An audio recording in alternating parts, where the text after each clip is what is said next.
Good evening. I would like to call to order the December 5th meeting of the Madison Metropolitan School District Board of Education Instruction Work Group. And the first order of business on the agenda is public appearances. For those who haven't used public appearances before the Board of Education or a committee before, you will have 3 minutes to speak. We do not, other bodies in town sometimes do back and forth questions. We don't do that. And I'll call the first speaker and the second speaker so that they'll be ready. First speaker is Julia Carr, and make sure the green light is on your microphone. And Melissa Schultz is number 2. So Julia, when you're ready, and how are you? It's been a while. Let me know and I'll start the timer. Okay. I assume you can all hear me out. Thank you. First of all, I want to thank each of you for your service. You have a really hard job. I did a little stint in government service myself, and I really appreciate what you do. It's not easy. I'm here to talk about personal pathways. There's a lot to like about personal pathways. I went to the West High meeting, and there's a lot to appreciate about it. But I, like many others, have some serious concerns. If Long Beach, California is the model that, that seems to work and they're getting good outcomes, has the board identified the levels of staffing that are available there, that they've committed to it, and is the board prepared to provide the same level of staffing here?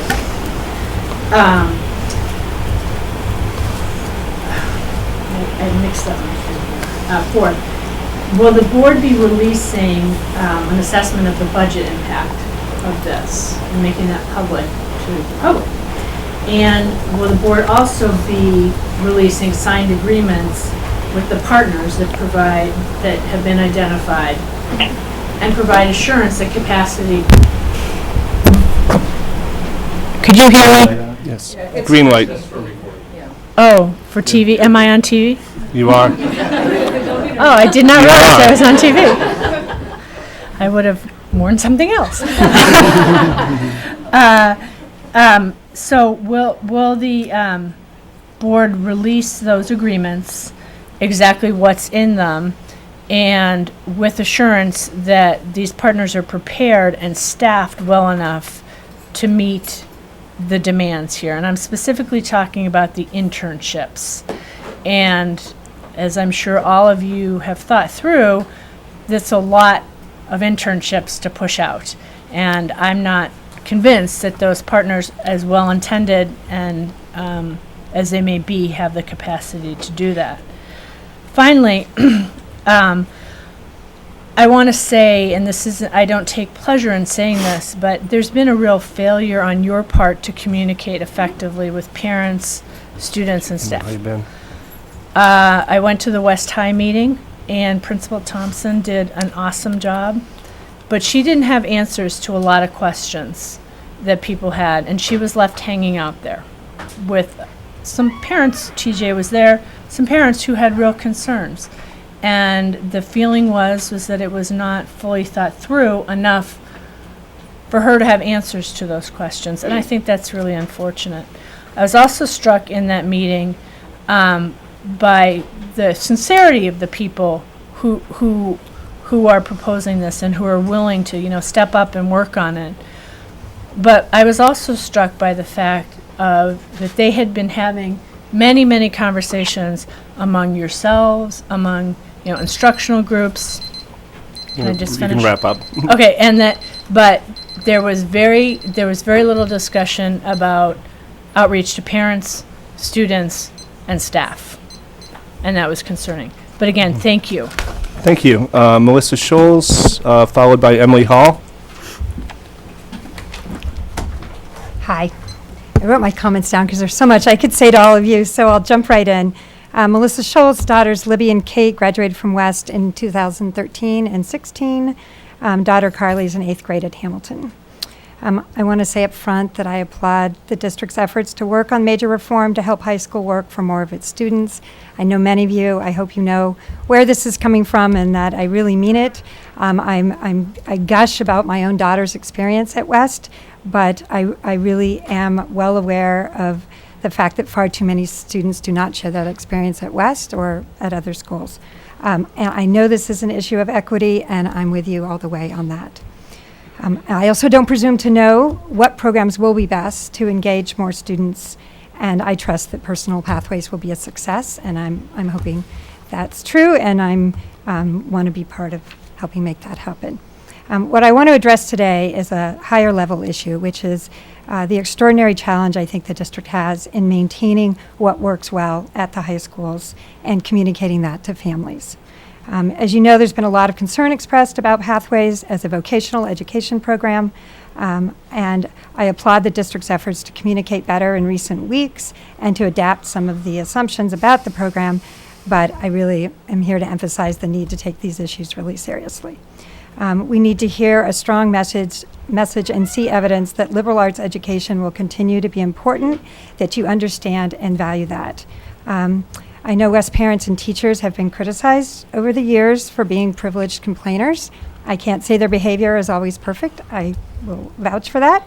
But I really beseech you to change that narrative, because I think it's, from my perspective and experience, West is in fact special. And it's not special because the students that attend there are special or in any way more special than anyone else in the district, but because the teachers and administration have done a wonderful job of creating a place where students receive an outstanding education in the basics that prepares them for the most competitive universities in the world, while also instilling in them an understanding of complex social issues and an ability to think critically and creatively about those problems.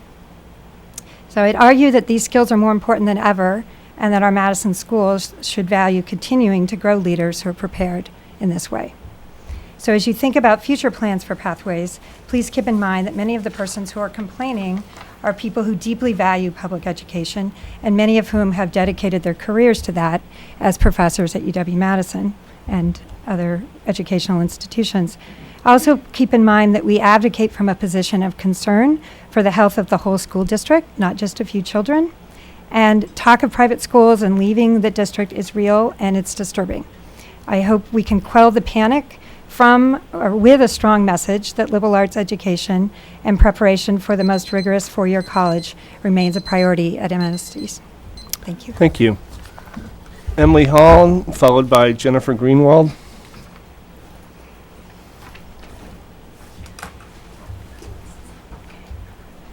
Thank you. I want to echo Melissa's comment, her commitment to equity. We've worked together to articulate some of the concerns that we both have and share with some other parents. I'm deeply committed to helping MMSD in its efforts to close the achievement gap. As an educator myself, I really appreciate those efforts. But I have some serious concerns about Pathways. I don't understand why a one-size-fits-all solution is being applied to all MMSD high schools. Recent DPI report cards shows that each high school is unique. Each faces different challenges. It really surprises me that there's a single plan being implemented at all. I also want to echo what Julia Carr said. I'm disappointed in the lack of opportunity for feedback or engagement from the broad parent community at West High. I also see it as very troubling that UW-Madison hasn't been a partner in these endeavors. I'm wondering how various internships, apprenticeships, research opportunities will be available for students without UW-Madison as a partner. There isn't rigorous peer-reviewed evidence that Pathways alone, without increased support services, will alleviate the achievement gap. The credit burden of the core Pathways courses, particularly in 10th grade, as it's implemented in West High, prevents the flexibility needed by many four-year college-bound high schoolers. Developmental psychologists have raised questions about the appropriateness of asking children at age 13, a time when children are incredibly vulnerable to social, peer, gendered pressure, to choose a career theme that will govern their entire 4 years of high school. Pathways represents a concerning shift away from liberal arts, away from exploring issues from multiple lenses and perspectives. While West High's theme of, and I can only speak for West High as a parent there, West High's theme of health equity for social justice suggests a liberal arts take on a health service pathway. This theme is not reflected in the core courses, the core program of study. Teaching and learning about health inequity involves complex conversations about health that include racism, social class, geography, economic and social policy, disability. And I'm confused about how a class such as medical terminology, one of the 11th grade options, reflects this. Don't we want high school to enable our children not just to occupy a health-related job in their future, but also to contribute in meaningful ways to changing inequities and injustices in our health system? It would be highly problematic if, in seeking to address institutional inequities, MMSD created a curriculum that failed to help students engage and reflect on that very issue.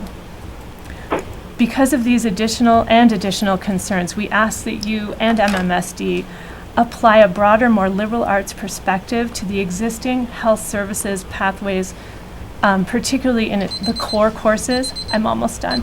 And two, and this is more urgent, limit pathways to 1 or possibly 2 at West High and keep the rest of the school more broadly liberal arts. There need to be options for kids, and there will be many who don't fit into or don't want to pursue a career-driven pathway.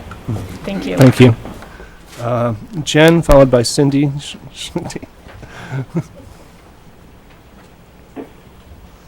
Hi. I'm here tonight as a teacher and as a parent. If we've learned nothing else from the recent presidential election, I hope we've at least learned that our society needs people who are critical thinkers, who are media literate, and have a basic understanding of history and our Constitution. So I'm really nervous. That's why I wrote all this down. We need everyone to have these skills regardless of what jobs they perform. I'm pretty confident that no one in this room would disagree with me on that premise. The question then is, how do we educate to instill those qualities in our graduates? While I'm excited about implementing project-based education in Madison, and while I believe strongly in the benefits of small schools where people feel a sense of belonging, I don't see the connection between choosing a career path and experiential learning. I'm not the first to tell you that I worry about putting pressure on 13-year-olds to choose a career path. My 13-year-old today wants to deliver babies, be a hairdresser, or a lawyer. Nor am I the first to say that high school should be a place where minds are open to new people and ideas and a breadth of experiences that young people may not even imagine for themselves. It is well known that people with college degrees on average earn more than people without degrees. Are we really asking 13-year-olds to decide that college is not for them? Should we not instead be opening young minds to endless possibilities? I did a quick search this weekend for schools that use project-based learning and performance-based assessments and came up with exemplary models of schools that serve diverse populations, have high graduation rates, and high rates of college attendance.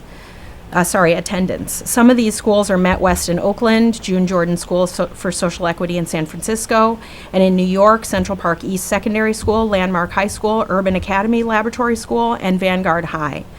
The 4 schools that MMSD administrators looked at as models for pathways are vocational technical schools. Why only vocational technical schools? That doesn't seem to fit with Madison's image of itself as a progressive city. I think it's also worth saying for the record that I don't understand why the UW-Madison has not been a partner in helping restructure high schools in Madison. While the list of partners and advisors includes the city and Chamber of Commerce, it includes no one from any school of education. Why is that? I see the first pathway at West has a new name that includes social equity and a beautiful vision statement. But where is the teaching about equity as it relates to health in the pathway? The pathway courses are specifically about occupations and include medical terminology, biotech applications, and anatomy. Furthermore, when I look at the specifics of what is being proposed, I don't see project-based learning. I see a lot of what high school already looks like with the opportunity to take some field trips and participate in service learning. Also, in the report prepared by Michael Smith that was presented to the board in 2014, he stresses the importance of having both art and world language classes available to all students. In the plan for Pathways at West, students must choose electives in either world language or art. World language is required at many colleges.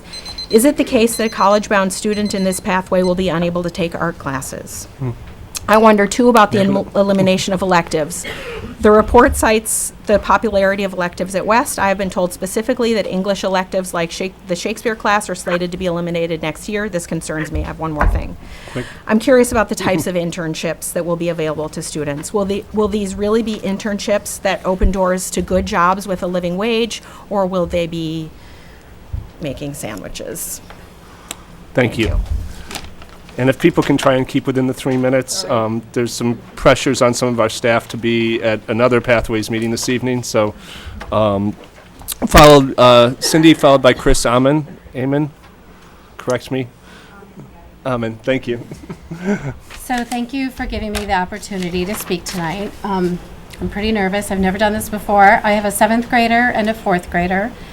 I speak tonight so as a parent and as an educator. I am an advocate for all children, and I won't deny that I too am ready for change in our school system. I want more of our kids to succeed. I think we can all agree on that, and that's obvious by the implementation of Pathways. However, what we agree on appears to end there, and we also seem to have different measures of success for children in our school district, both short and long term. My frustration with the district and implementation of Pathways are multifaceted, and due to the time constraints, I will focus on some questions that I hope the school board spends some time reflecting on.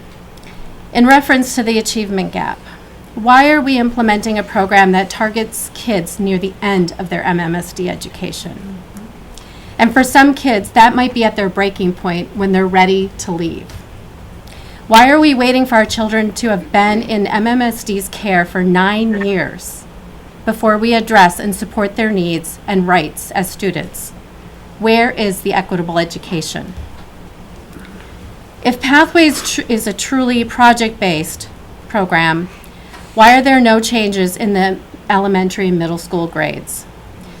What teacher training will be provided for Pathways? Number 3, how will success be measured and whose success is being measured? Beth Thompson, principal of West High, answered that question by improving graduation rates. Will the partnerships with local businesses that gain interns be defining our success? Again, I ask whose success is being measured. Graduating from high school does not guarantee life success. Finally, I question the transparency in the district, which is a stated goal of the district. I've heard Ms. Cheatham state over and over that parent engagement is a priority to her, and yet I'm failing to see it. I'm sorry, but receiving surveys, email surveys, which are keenly worded so that not to allow a true answer, don't allow equal parent partnerships in our children's education, nor our small, hand-selected parent advisory groups. I also question the lack of information given to parents of elementary and private school children, where Pathways will severely change their high school education. Most people here have children who are in high school and will have a very different experience than my 4th grader. In closing, I have deep concerns for the sustainability of Pathways, as well as our high schools under such a drastic change to the philosophy of education. I know the district received a 2-year grant and is partnered with local businesses as well as MATC. No one is discussing with families how success will be measured and future funding, and up to this point, it looks like our district heads and outside businesses whose concerns are having our workforce are in charge. Who is going to be left here when Pathways needs support or isn't working? Are parents and our children going to be left with high schools that are void of qualified teachers and electives that enrich their lives? I ask the school board to give pause and truly engage all parents and community organizations that are deeply committed to equity in our communities. Let's consider answering these questions before implementing a huge overhaul to all our high schools before the damage is done. Thank you. Thank you. Chris, and then Chris Gomez-Schmidt.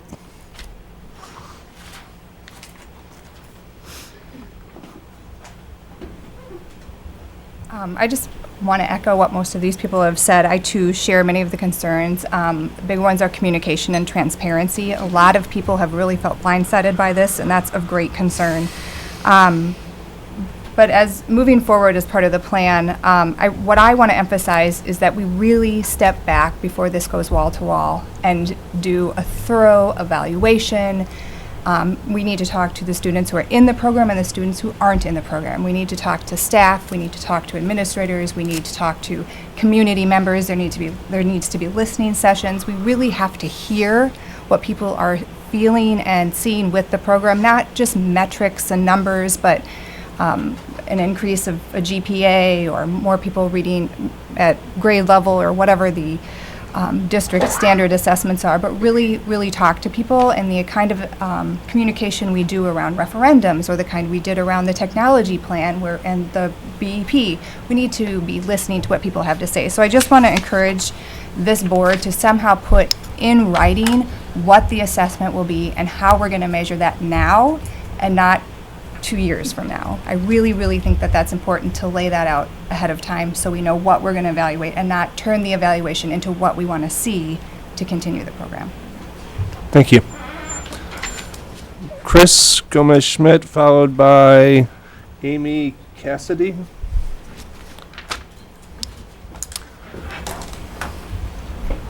Hi, everyone. I'm actually here tonight to talk about the Office of Civil Rights resolution that's being discussed at the board tonight. And I just wanted to read part of this really quickly. The compliance review is assessing whether African American or Hispanic students are provided equal educational opportunities to participate in the district's advanced coursework and programming options, including advanced learner programs at all levels, middle school advanced or honors courses, high school advanced placement, advanced honors and other high-level and career-building courses, as well as foundation courses that are essential to prepare students to take rigorous courses in middle and high school and provide them with the skills necessary for success in college or career. And that's just one small part introducing the resolution from MMSD. And I just want to say I appreciate the extensive work that I am assuming has gone into this. Even though this is the first time that I have seen this. It's really extensive in what it looks to do, I believe. I think one of the things that I want to say today is just the fact that advanced learning ideally should include students from all backgrounds. It really should, from all demographic backgrounds. It's his dog. In reality, a lot of students. James, can you mute your phone? Oh, we don't mind his dog. Okay. In reality, students from low-income backgrounds, students who are English language learners, students who receive special education services, students who are African American or Latino are all underrepresented in advanced levels of academic achievement currently.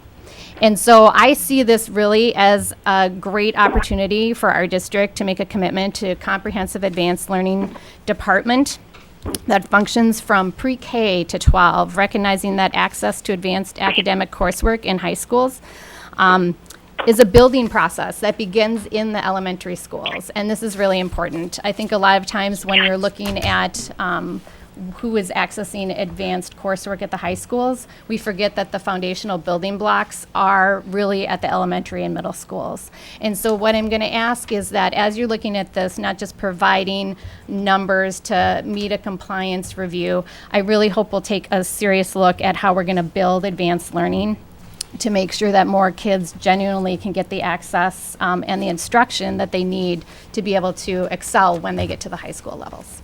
Thank you. Thank you. And Amy Cassidy, am I reading that right? There, yes.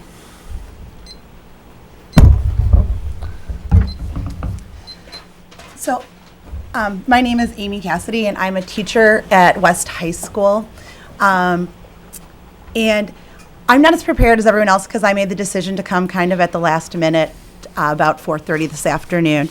But I care deeply about my students. I'm an avid teacher at West High School. All of my teaching experience has been in urban and alternative education. I particularly went into the field of education to address the issues of equity in education. Like, that's why I am a teacher. I spend every single weekend, I give between 2 and 4 hours of my own time tutoring students for no cost, either at the high school or some other public space in our community. So I have some reservations about Pathways. I'm going to be very honest about that. I feel that it is a rush to implementation.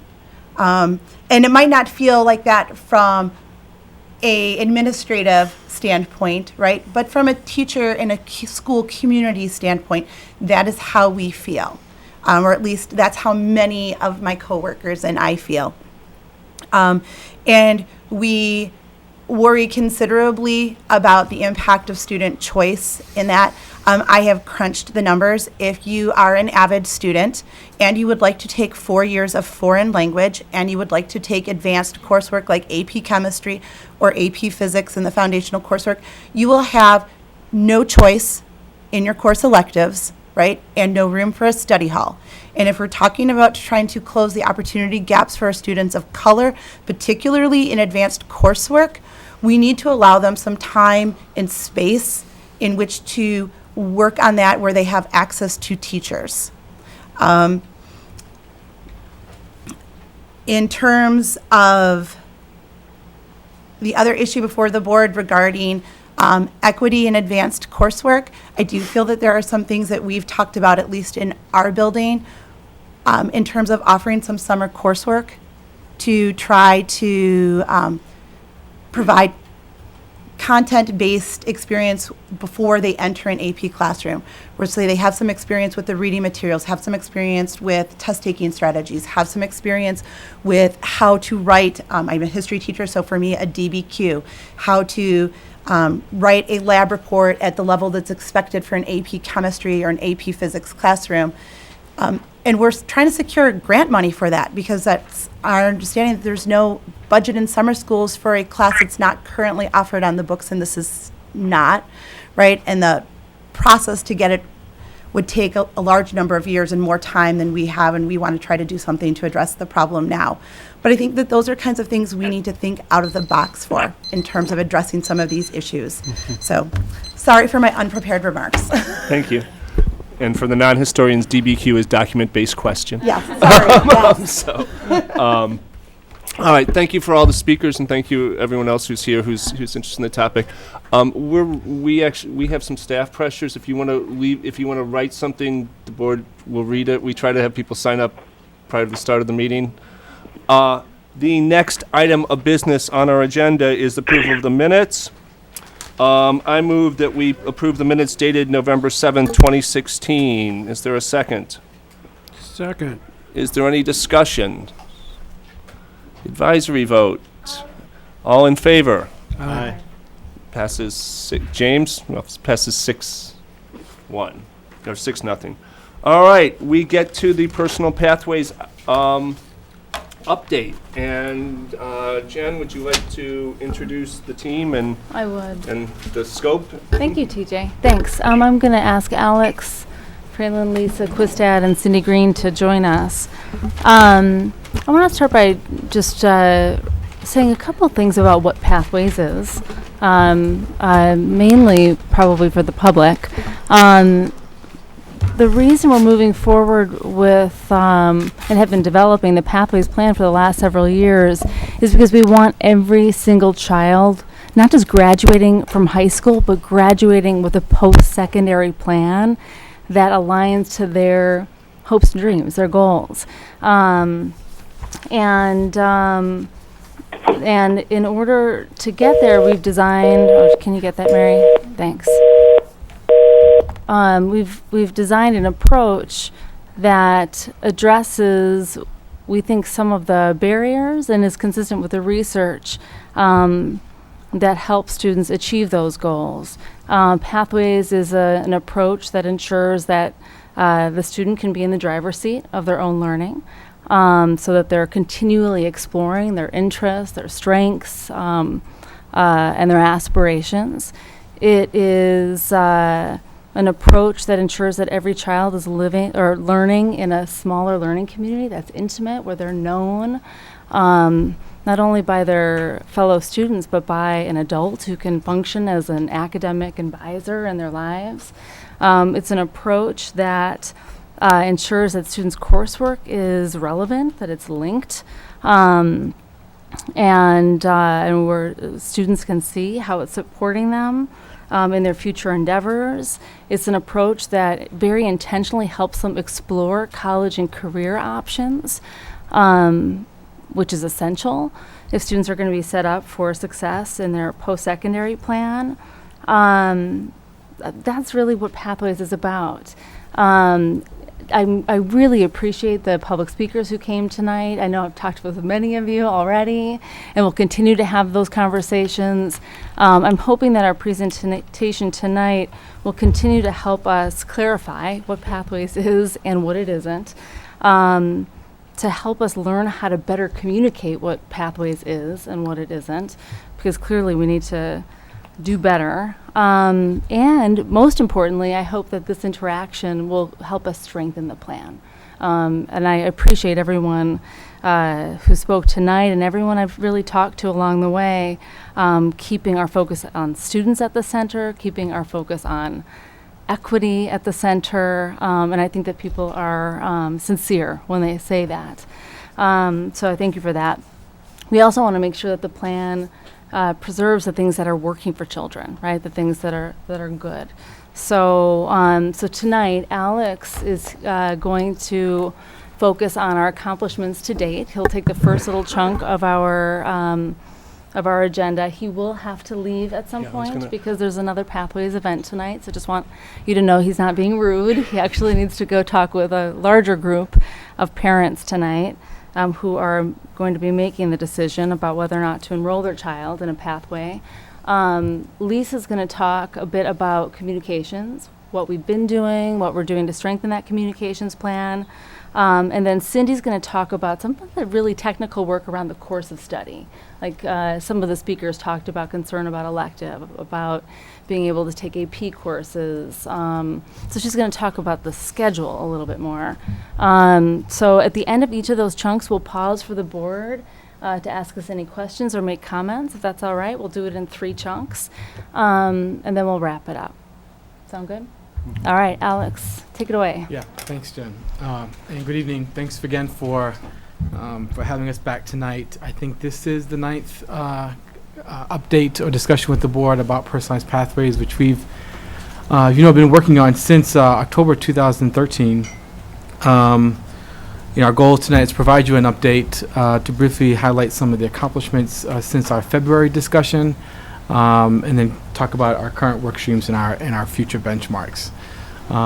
As Jen's already mentioned, we've got our Pathways interim director, as well as all of our high school principals, the Pathways teams, and our anchor partners preparing for our 8th grade families, who I'm looking forward to greeting and welcoming this evening as they learn more about Pathways, ask deeper and tough questions about the Pathways experience at their related schools, to make that decision about enrolling in Pathways next school year. I also want to thank, particular board for your continued direction and guidance and feedback, but also to the parents, not only who spoke tonight, but the parents we've been engaging almost systematically for the last couple of months. The parent meetings, of which I've attended many at night, have been incredibly enriching, getting the feedback, the strengths of the system, and some of the concerns that we're continually learning from our parents and community stakeholders. And I just want to thank them for coming out and providing that feedback. So this collection of images really reflects a journey since our first high school reform collaborative in February 2014, which is pictured at the top, which displays their pivotal role in helping us to design this transformation process, and how it carried all the way down to the bottom picture, which is all of our Pathways teams, our principals, teachers, counselors, coaches, college faculty, as well as industry partners actually sitting at the table to actually begin to think about their vision for Pathways at each of their schools. It's a pretty proud moment. We had 3 days at the Summer Institute, which we're going to talk a little bit more about later. That middle picture is a reflection, I think, both a recognition and a commendation from our peers across the country who asked us to present at the National Pathways to Prosperity Network Conference. They have been enamored with our process, both to design pathways with a real focus on equity, as well as community stakeholders. Earlier were somewhat they pushed us to move faster, given the disparities that were playing out in our data. But we were pretty clear about being the owners of our process and understanding our community's need for both input to make sure that we had as many stakeholders as part of the process, particularly our schools, which was a commitment we made very early on in the process. And so I'm thankful for the anchor partners who presented with us that particular day. At the end of the presentation, they actually regretted not making us the keynote. And that's not just a reflection on us, but really the work over the last 2.5 years to design with great intentionality. So while we recognize our historical milestones, specifically the number of perspectives gathered over the years, we recognize that stakeholder engagement is an ongoing need and an ongoing process. Early community and stakeholder engagement included our cross-functional teams, which we've heard plenty about, our high school reform collaborative, our student senate, and our student advisory committee. Our partners at MTI, including several high school reps from each of the high schools. Our high school instructional leadership teams, which had been a part of the process literally since the winter of 2014. Our middle school principals, with our Pathways teams, engaged all of our middle school teachers, both in an understanding and a feedback process during the 15-16 school year. We facilitated a few parent sessions last spring, but that clearly wasn't enough. And we're going to talk a little bit more about communication and engagement for various stakeholders later on in the presentation. Lastly, I just want to highlight our 9th grade on track systems, which have begun to take shape. This is an important kind of foundational piece that we've put in place this year.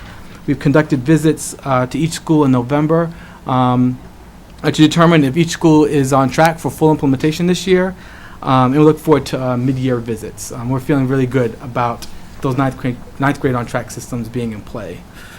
Across all 4 of our schools, our Pathways teams are also in a great place. They are committed and on track to ensuring that Pathways is not a program that sits as a program, but it becomes an embedded part of the fabric of the school. Every week we host conference calls with all of our principals, the Pathways AP, the counselors, all the coordinators, where we're able to identify what's on track, what's off track. We're able to respond specifically to what's working, what's not, and then helping schools to actually learn from each other about how they're each approaching this change effort. The post-secondary and industry reps for each school ranges from 6 to 9, which is reflected in this particular team. These roles include curriculum advisors from post-secondary and industry who will help us ensure alignment between curriculum and real-world application, as well as integrated projects. We think is a real key to making sure that the curriculum comes alive and through students' application. The Pathways champions will facilitate communication and resources where needed between the Pathways teams, the district office, and other partners to ensure that gaps are filled as it relates to ensuring the experiential needs are met. These teams are off to a good start, specifically because of the work this summer in these 2 areas. First, our Guide Ed experience, which was held in June for our Pathways teams, of course, included a wide variety of members from each of the high schools, counselors, community, post-secondary industry members. over 50 participated and visited a variety of health services related locations where attendees learned about the variety of college and career opportunities, as well as the focus on the knowledge and skills that students need to master to be successful after graduation. It was exciting to hear the feedback from the teachers that attended as they learned about what's happening right in their own backyard as it relates to the health services industry. In July, over the course of 4 days, over 90 MMSD staff, our anchor partners, and 12 post-secondary faculty and business industry representatives learned more about the how of Pathways by drafting their Pathways teams, their vision and mission, as well as a program of study, as well as developing their student learning outcomes.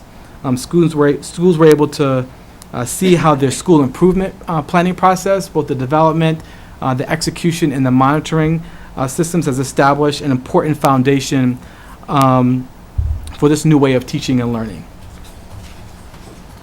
So I'm going to pause here just for a brief second to see if there are any questions about work streams to date before I pass it off to Lisa. She talks about our current benchmarks. I don't see any questions here. I do, however, with Alex here, there's kind of, and I don't know how this fits with the pieces of the presentation, but there's two things that I'd like to have Alex at the table to talk about, and particularly that I think we can, there's a lot with what has gone on in the past, and there's things that's going on now,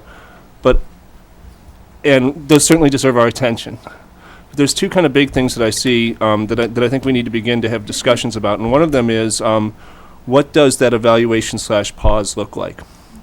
And I don't think we're going to make a decision on what that looks like tonight, but I do think that we need to hear what others are thinking about it. And I think, again, having Alex at the table for that would be very important. And the second is actually more immediate, and that is that one of the things, we've talked about communication, but communication is about, the root word is common, and communication is about, I think, more about participation than communication, and so we are in the process of selecting what the second pathways for the 4 high schools will be. And I would like to know more about that process and about opportunities for our community members and our parents to be part of that process.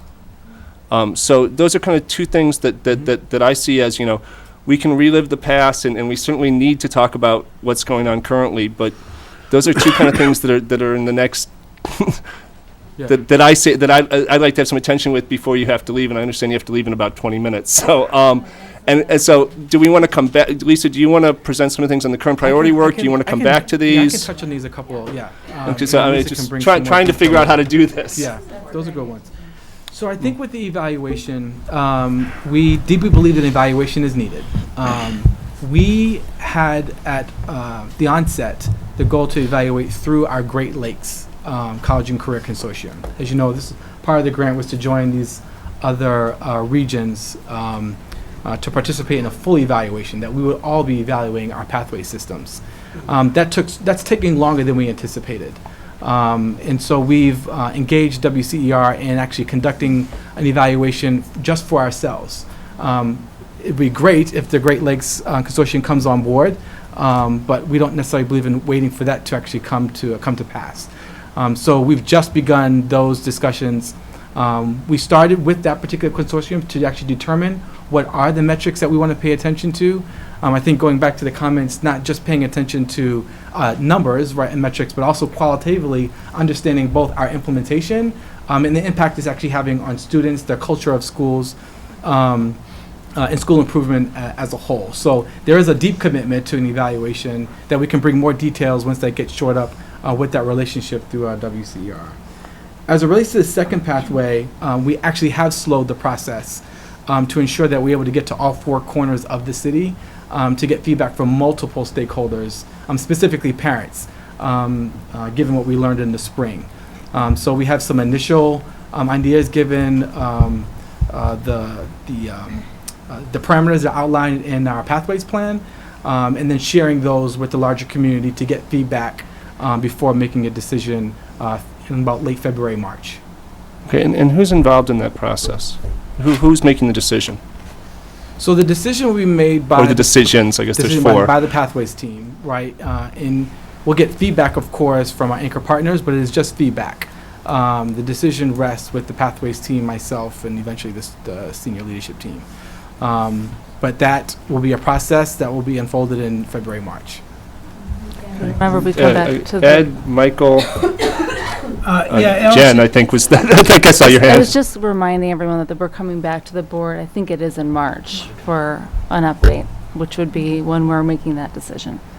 with respect to the second pathway, has a decision been made whether it would be uniform or basically the same at all four, or it could be unique pathways at each of the schools? Yeah, or it's a some good are question. all in the So we schools? have always planned that the first two pathways would be the same. There was and we actually had a pretty robust discussion, including our schools at the table, about their desire to actually implement together and to learn and study together. Going back to our earlier conversations, that after year two is where we actually believe if we all decided that we want to go wall to wall, that schools would decide through their pathways teams, which would also include feedback from their advisory committees at each school, to determine what would be the future pathways at each school. But we have not made the final determination that yes, the second year would be all. That is definitely our goal. still up But I think part of this debate. feedback cycle of these next couple of months will help us to better understand that. And each of the pathways that you assume would take up, what, about a fifth of the students in each class, or a sixth, or? About a quarter. It depends Quarter? on the size of the school. Yeah, I mean, West is quite large, so up to 100, 120 to 150. We think that a pathway system could actually work with 90 students for future pathways. We think what's most important is that schools engage in that discussion and that process at each of their schools. That's reflective of what students are telling them, what they're seeing, or potentially even getting more feedback from their students, particularly for incoming students. We certainly do not want to message in any way that we're asking students to make a career choice in middle school. Right. We actually think that's somewhat dangerous. It is about helping kids to think about who they are through the academic and career planning process. What are their interests? Knowing that they will change. That we are not in the business of wanting to track students into careers. That is not our goal. That's not even an intention. But we really want to help students develop those emerging skills through this lens of a specific career cluster. But just to follow up. Yeah. Once there are two pathways implemented at each school, then you would plan on that taking up about half the class. So half, if someone's not interested Yes. in either one of those pathways, they still have, what's the current range of courses available to them, right? Yeah, Correct. close half. close to half. And in our research, we found that schools that got to that kind of 50% mark, when you manage kind of a regular school as it currently exists and 50%, it does create a strain on the scheduling practices. It would create a strain on our current scheduling practices because they've not changed in 100 years. I'm being somewhat facetious there. But that's why we're also in the business of trying to build capacity in our schools to really think about student-centered schedules, as well as thinking a little more innovatively about how our schedules are situated, that does not actually remove options, but actually creates more options for students. I think that's specifically around schools that have specific classes under electives that they want to hold on to, that do create the option for students, that we can try to keep as many of them as possible. Thank you. Okay. Michael, Jen, did you have something? I wanted Alex to address one other question that you didn't mention, but I'll let Okay. the board, And before he Mary, walks out the Dean. door. Michael. So I wanted to touch on a comment you just made about the diversity from like the variety of high schools and the selection of pathways. There is inequities that do happen. For example, the scheduling, La Follette follows 4 blocks schedule versus East, West, and Memorial. So that itself might be it is a barrier to pathways, but also the selection. I mean, East versus West. Us Eastsiders used to be kind of more the blue collar. So I'm kind of curious of the pool that might get that might happen in the selection of pathways or career path where we might omit certain pathways, east side versus west side. So that's a concern that just popped up. I still have to work through it. A few clarifying questions. So we have done the big presentations, and tonight's the expo of pathways at the Coliseum, right? So east, west, La Follette. I attended La Follette. This is a concern. We only have parents from the west that arrived here. So either we did something really wrong or we did something really right. I would prefer. I would have liked that we would have had equitable representation of the schools here, speaking on behalf or against pathways, addressing their concerns. So we need to revamp. We're looking at phase 2 or the second pathway, but I feel that we hit a huge speed bump right here, not having equitable representation from the high schools. And I appreciate pathways. I have to speak about a couple of things. Growing up in an impoverished home, I graduated high school. I experienced, the different courses, chemistry, English, math, and so on. And at the end, I graduated high school, but I had no guide. So that's where I appreciate pathways, but I also feel that it can narrow the view on certain students. And I see the concern of parents that have a broader experience. So we need to address this liberal studies concerns. I, as a parent too, right now our current health path is healthcare. Both my wife and I are in the healthcare fields, and we are pretty savvy. So I guess we'll address those questions later. But the ability to change your mind, kind of thinking back as a student, it is early or premature for some people to decide. I love some of the points that some of our speakers. So I would like to.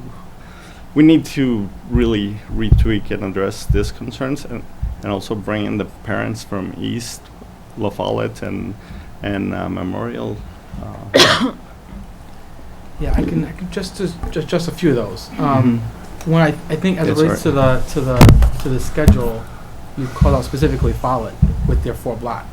They are actually, I think, better positioned and to actually implement pathways even better than our schools with 7-period schedules.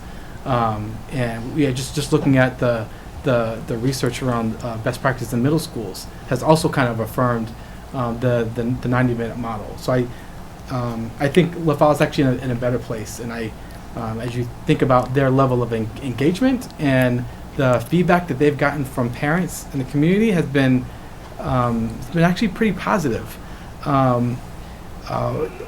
Attending a couple of Eastside parent meetings, the feedback has been pretty mixed. It's in the same room you'd have parents saying, why are we doing this for everyone? You've got some parents saying we need to make sure we're not limiting options for students. As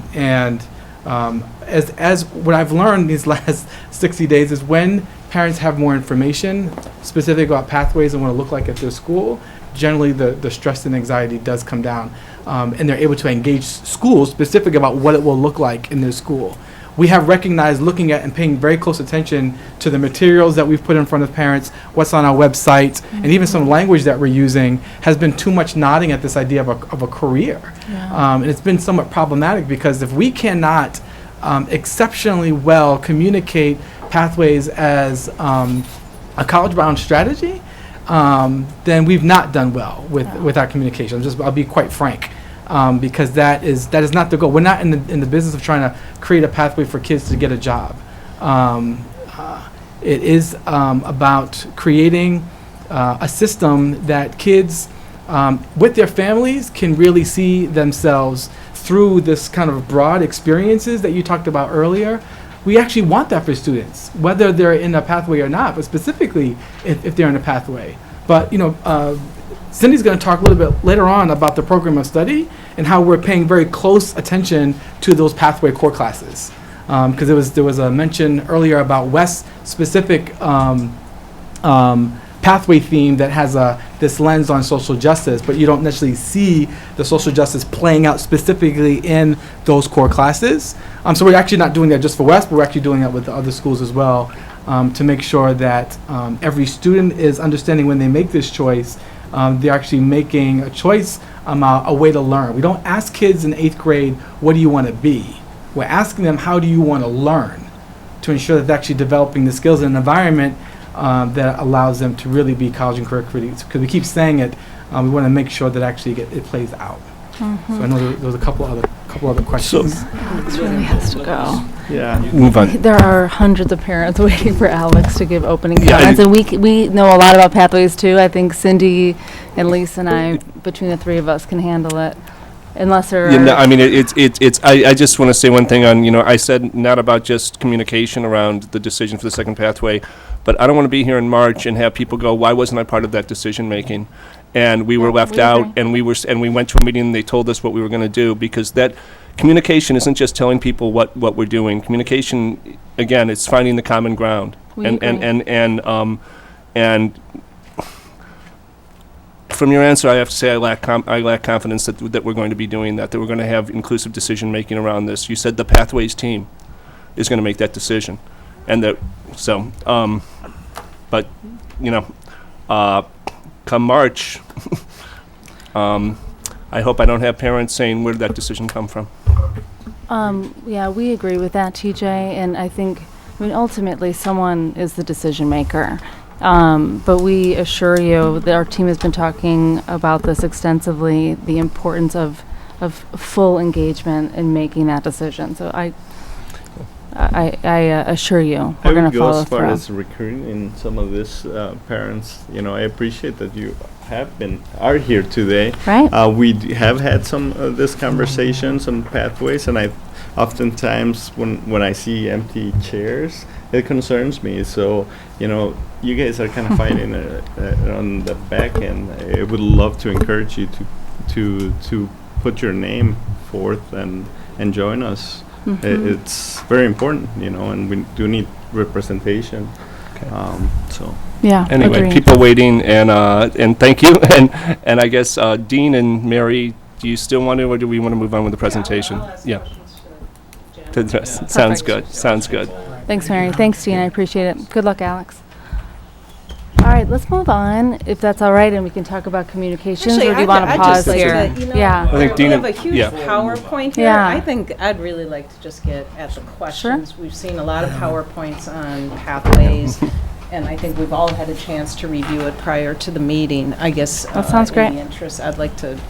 I maybe second. get some if with, questions. I think that if there's any, I understand, and I actually agree with you. I think to give the staff a chance, if there's like 2 or 3 things you want to highlight in the interest of just kind of your communication strategy. But I'm with you, Mary, and if there's no objections from other people, but I do want to give you an opportunity to just say, these are like key big slides we need to talk about. And also, I do think that the program of study and Cindy's work on that is something that we kind of want to at some point transition to, because we haven't heard a lot about that. So with those caveats, yeah, I'm with you, Mary. My questions were because of Alex's presentation. I did too, so I want to Ask him. I can ask Yeah. my question now. So why we do this at this pause, and then we can sit, maybe, Lisa, you can, Move on or something? what's that? Hit your questions, Dean, and then we'll, Mary. and Mary. Great. Got it. I think that there are a lot of benefits to Pathways. This has come to the board or to the work group several times. And there's a lot of research that shows that the probability of students earning post-secondary degrees is very closely tied to what they are going to use it for, and or what their vision is. And without sometimes having that identified, or at least options identified, I think it's particularly with those who perhaps it hasn't always been part of their life plan, that helps to put the context around it. When this has come, or at least one of the work group meetings that I recall, and TJ, I'm going to put words in your mouth, so correct me if I am wrong, but I think you asked the very specific question about a liberal arts path. And I don't think as a board we ever felt we were taking away options for our students. So whether this is a miscommunication, or whether it is something in the design that I didn't understand or hasn't been gone over in the board, I find that the comments that are made not in line with what I feel that previous communications have been. And TJ, did you not bring up the point specifically about a liberal arts? I think that I brought up the question about the strengths of current liberal arts offerings, and someone responded by saying there could be a liberal arts pathway. So it wasn't me who said there could be a liberal arts pathway. But the topic had been broached about that, and I think that there was certainly interest, not only with TJ, but I think other board members, as to how that was going to be addressed, whether you really want to, even if it's an area of interest, put all kids at the age of at ninth grade into this and give those options. So I don't know if that gets into Cindy's coursework, but I think we have to address the issues that parents through emails have asked, and I think as a board member, I have that specific question. What happens to me if I'm a student that just wants a liberal arts high school degree? Sorry, I'm going to call James back again. He's able to join. Oh, good. Oh, should we? Would you be able to? Yeah. Thank you.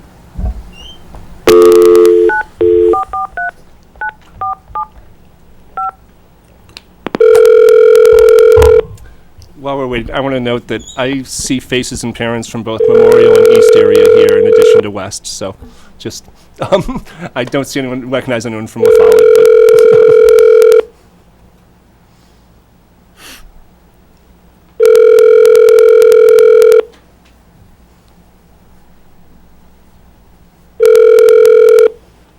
Your call has been forwarded to an automatic voice message system. Well, that was worth the wait. James Howard. Just left me an email. Sorry. Leave a frank message. Go ahead. I'll go ahead and respond to Mary's question about the liberal arts. I mean, I think we've asked ourselves this question repeatedly. We've heard it repeatedly, and I think there's kind of a dual approach to the answer. The first is, I mean, this is in large part why there has to be engagement at the school level in determining what future pathways are. I think there's something about the choice in the first pathway, and I understand why we chose it. We chose health for multiple reasons, but there's something about it that kind of screams career, right, as opposed to college, which I think we want to talk about when we get to the course of study. But I think the range of possible future pathways, themes, I mean, you know, they run the gamut from, you know, writing and communications to the arts to a more pure liberal arts pathway. I think that our intention from the very beginning would be that there would be a range of thematic options for students, obviously tied to future viable career paths, which we think is important.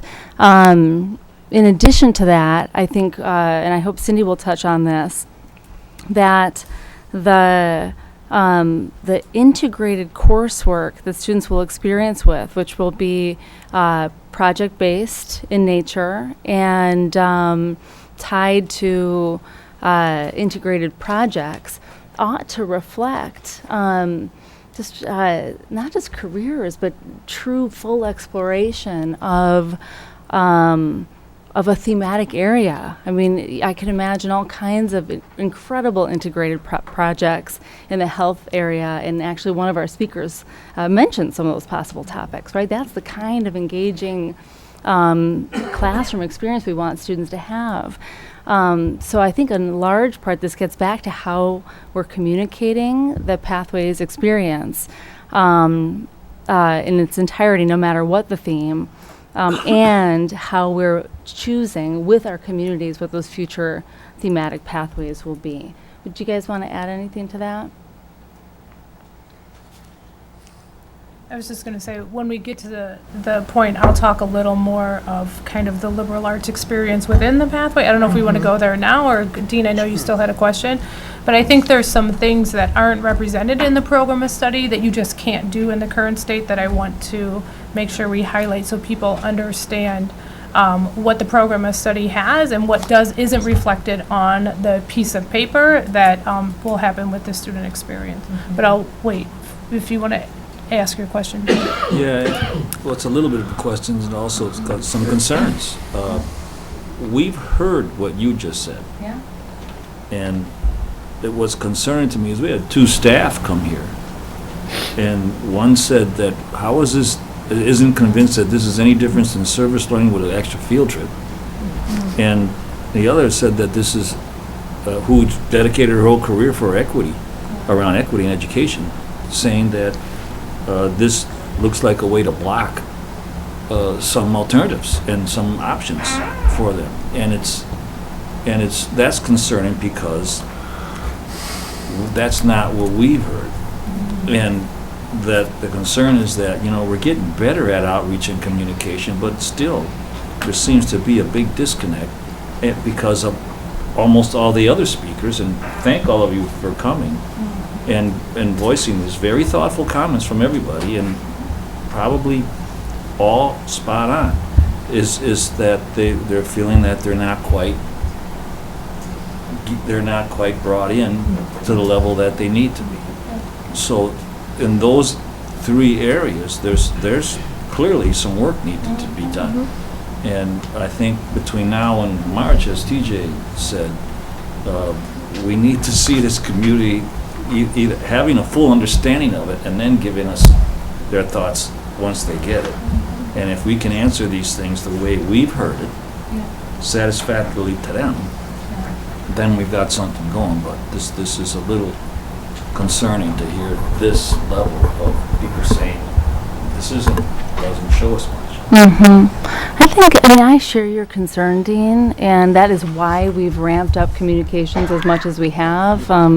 Without going through the slides, maybe Lisa can actually highlight some of them, which is why we have this section of the presentation. I think that what we've told you is what we've talked with many community stakeholders about for the last 3 years, and since the fall, when we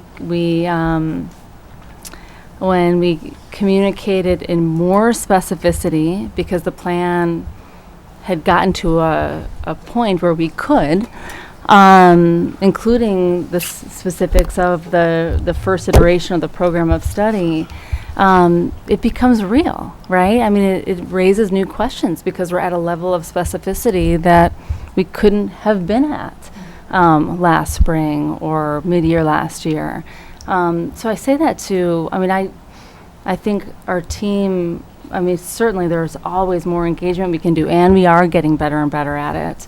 And I think there is something quite natural about the fact that as you have more detail, it provides opportunities to raise more questions and have more concerns. And it's our obligation to address those questions and concerns along the way, and and use those questions and concerns to continually refine and improve the plan. And that's, my promise to you and the community. So I'll say that for now, and then I maybe want we to can pick up touch on one base. thing that Jen said, and speaking not only to the community and the parents here especially, is that, I've been a skeptic on lots of aspects, particularly the idea of wall-to-wall pathways. But I do think that it's very reasonable that there's a lot of questions that we don't have answers to, and we don't have answers to them because we're trying to be a little flexible with this, and we're trying to learn as we go on and adapt, and we don't know. I mean, what this will look like in our schools is something that we will only really know once it's in our schools. And there's levels of and genuine concerns about what that's going to look like, and not to just, I share those concerns very, very much, but the fact that we're not able to describe that in detail is because I don't think any of us know, and we have some good guesses, and we're trying our best, and so it's frustrating for everyone, but it's also there's if we had an exact box and a complete map and everything like that, then we'd be sure to fail. I mean, we'd be sure to fail, and there's parts of this that I think we all hope succeed. So I just want to say that, and I also want to give, number one, I do want to come back to the pause and the evaluation stuff, if not at this meeting, in the near future, and talk about that, and again, preferably with Alex at the table, because he's going to be very intimate to that. But I do want to give Lisa, if other board members don't have anything at this moment, give Amaya, go ahead. Yes, please do. And then Ed. Although there are many concerns, as a student and having talked to my fellow peers, we want to see how Pathways plays out, at least during its first year. One of the things that, kind of building off what Mary said, is that even though we don't have a lot of the answers because we haven't had our test year, I think that it would be more helpful if we had some sort of long vision. So Student Senate, which is the group of all the high school students who want to come to Door Living on a Wednesday evening. We were talking about pathways, and we were just concerned about the options for pathways, how many pathways there will be, how they'll be spaced out, and I think those are questions we can answer because they're so broad, and we've heard those questions echoed within our schools.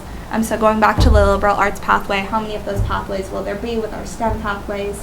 I think just simple things like that could help with our communication, and that's something the Senate will be pushing for in the future.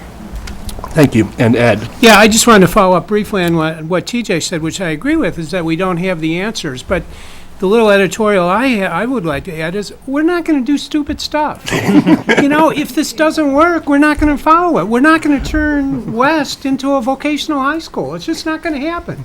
If there are these great classes that everyone loves, we'll continue to have the great classes everyone loves. We'll build frameworks around them. So the idea that we're just going to go crazy down this path, kind of careening and knocking things out of the way, no matter what people want, it just won't happen.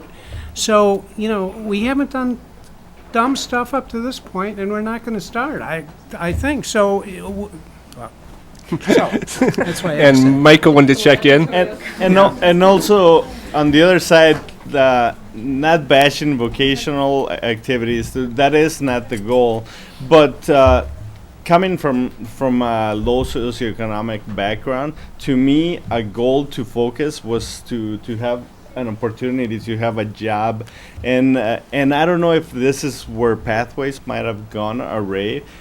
Because we do have existing, our CNA program that is working and helping kids breach that door, break that door that no family member has ever passed through, get into the medical field. Yes, it's not a doctor, it's not a nurse or a PA or anything like that, but it does get you in the door, into the building, breaking that down, that socioeconomic problem, that cultural barrier, whatever gap was there. Now you're learning the language of medicine, you're interacting with people who are in the field and opening your expanses. And I do believe if done well, we can award our students a good, well-rounded education, a great education where they are receiving AP courses throughout, but on the immediate gratification, they're seeing that they'll have a career at the end of high school, and they can make a little better income than jumping at your fast food restaurant, you know. Many of us kind of went through that path, but I did have that liberal studies foundation that kept me learning, and I hope we can award that to many of our students, because they kind of see that immediate need, and that they can go beyond just the basic entry-level career into a doctorate, where they're coming into the UW and getting their masters and so on. So that's how I see it. Barb wants to recall. And then Janet, and then Lisa, if you want to highlight the current work in some ways, that would be really good. Oh, and then just the city and okay.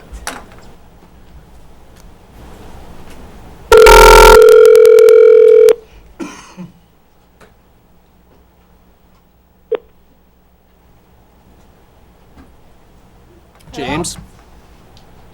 James? Maybe he's on mute. He's on. Is your phone muted, James? You can't. Oh, Yeah. Hi, James. All right. Good. James Howard has rejoined us, and Lisa. Oh, Jen. I'm sorry, Jen, and then Lisa, and then. You guys decide on how you do it, but I was sort of thinking it might be nice for Cindy to talk a little more in depth and wrap it up with communications, but however you want to handle it. Sure, no, that makes complete sense.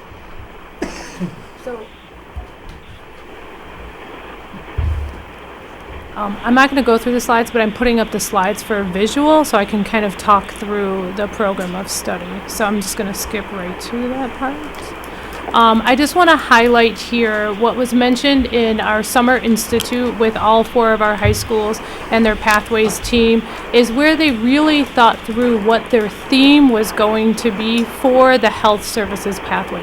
Health services is a very broad concept and a large career cluster, and each school wanted to really think about what they wanted to anchor that in for their school and how they wanted to think about the interdisciplinary projects, the integrated projects, and kind of where they wanted to put some energy around experiential learning opportunities. So here highlights the themes that each school identified that also supports their vision and mission that was mentioned earlier in a comment.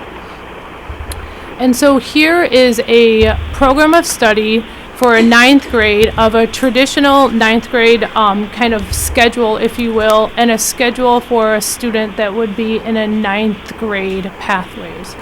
I think what's really important to note here is in the current 9th grade experience, students will still have those core classes of English, math, science, and social studies, and this core knowledge and skills that is required for those courses in order to ensure kids are getting what they need for post-secondary opportunities, most important for college, university, but also for graduation. In the pathways, they will have those same courses, but what will be different about that is that those teachers will be cohorted together and they will team together across disciplines, so across English, across the science, across social studies, and across our Pathways core course to really think about what their theme is for their school and how they will think about the projects and the interdisciplinary connections across the courses to make the learning relevant for students in a hands-on approach and in an interconnected way. I think what you can't see here and in the piece of paper that was passed out is what those integrated projects will be and how the interconnectedness is going to happen across those courses. One of the reasons why you can't see that is because the teacher teams are actually going to come together, bringing their course plans, what is essential for each class, and start to figure out the connections and what they want to do to pop that theme out that their school has. That's happening in the late winter time and starting in February. And schools are going to determine the projects and the interconnected pieces for their theme together. And so we don't have that information yet, which is one of the pieces that doesn't show in the program of study that is essential not only for Pathways, but it's essential for the student learning in that small learning community. And then it also helps with kind of this blue column over here of how their experiential learning opportunities will play out based on the integrated projects, the interdisciplinary connections. And so that doesn't show in the current program of study, yet that is like an anchor to what is so vital and what we find so important in Pathways and in the program of study as it plays out. What you will also see in this, just in a 9th grade experience, this would be a traditional 7-period day, not a La Follette 4-block, but it'll be similar, where the student also takes a Pathways core course. And for this particular grade level, it would be a health science course that they would take, which is a half a credit. So there's an additional half credit that happens for students in a pathway that potentially doesn't happen for a child that is in a current 9th grade program. So yes, to the woman that from West that spoke about AVID, yes, there is an add to a schedule. Oh, okay. Yes, there is an add to the schedule, but it's a half a credit add, and it still leaves 2 periods, if you will, for electives. But I think this also points out what Alex mentioned in we are under a 7-period day right now, which limits kids under our current graduation requirements and under our current kind of structures that they have to take, and why we are so deeply looking into thinking about other scheduling options. I want to show also kind of the, not just the 9th grade set of courses, but kind of the 9-12 trajectory around the coursework. And I want to talk about some things that are on here, but some things that we've actually received feedback on that we're making adjustments to already. So what you see here is a sample, and I believe that over the next 4 years, this is a very fluid program of study because courses do change over time in every school based on student interest, based on student need, and just what you do as a school is always re-looking at your course guide and making adjustments along the way. But it's important for families to see the potential trajectory of coursework that their student would be engaged in when they sign up for Pathways. One of the things that is important to note that we are strongly committed to is this idea within our program of study that students had access to a minimum of 12 credits for advanced coursework. So whether that's AP, that's dual transcripted credit, meaning earning college credit, and honors, we wanted to make sure that there was at least 12 credits of opportunity for students to access that throughout the program of study. In some cases, that means we might be looking at adding AP courses that don't currently exist on the books. In other cases, it may be maximizing what they already have. Before we go too far, also, the question came up at the La Follette presentation. We have DLI as well. So I know the response was okay by me. It depends on the numbers of students that join that are DLIs. So we need to balance that out, and that's a big point of concern, making sure that we're able to provide both, if that is. I know AVID fell in place pretty well. It fits. Yeah. So I'll talk a little bit about DLI, and I'll talk about it in 1 second. I just want to highlight one other thing, and then I'll mention the DLI. So what else does not show up in this program of study, and kind of just a piece of paper, is where the courses will be connected across for the theme, and where the teacher teams will come to not only develop the interdisciplinary projects, the integrated connections, but also to talk about kind of that cohort of students to kind of have a wraparound approach for our students. And so what we tried to do was in green, if you see up here in green, those courses that are in green in 9th grade will be courses that those teacher teams will come together. They will make the decision around what the integrated projects are aligned to the theme. So for West, this wondering or worry that they're not seeing the social justice, the health social justice theme that West has identified, it's not there yet because the teacher teams haven't come together, but those 4 courses that are in green will be where that theme is really coming out in the lessons and in the teaching for those students. For a DLI student in 9th grade, they have to take social studies in Spanish, right? So the U.S. history, which is a graduation requirement, they take that in Spanish. there's two different options that may happen, and it will be based on numbers of students that sign up that are also signing up for the DLI strand. If there's enough students in the DLI strand that are also interested in the health services pathways, then that course will run within kind of this idea of this green within the pathway, and those teachers will come together to do the integrated thing. If there is a smaller number where we don't have a full section to run that course within the pathway, those students will still have access to that course. What they won't have is they'll kind of go out of the pathway, is what I call it. They'll go out of the pathway and they'll take that course with the rest of the 9th graders that are not in the pathway, and then they'll come back into the pathway for their English, their science, and their pathways core course. Does that make sense? So that course would fill that class in itself. It's just not with the core group of students that are in the pathway, but yes. So La Follette has been committed to, if they have a number of DLI students that are interested in the pathway, they've already identified the teacher and committed to make sure that teacher is part of the small learning community, the integrated projects, and so they've already identified that teacher. If the numbers don't play out that way and they don't have that many students, then those students will still take that course. It will still meet their graduation requirements, but they'll take the course outside of the pathway with the rest of the 9th grade cohort. One of the slides that you guys utilized at La Follette, I think that would have been beneficial for many of the parents. It really listed the hundreds of opportunities that it yields, that the pathway yields. So we only kind of think of the spectrum that we have. If we think health, everything's related to doctors, nurses, really basic things. But there's IT, there's technology, there's an engineering perspective, engineering that comes into that, and I think that slide really so that's a great segue for me to kind of talk about this line that talks about these pathway core courses that are related to the health services field, right? Either broad field, kind of for students that are interested in just kind of learning about different health services areas, or for students that potentially want to go deep into the health services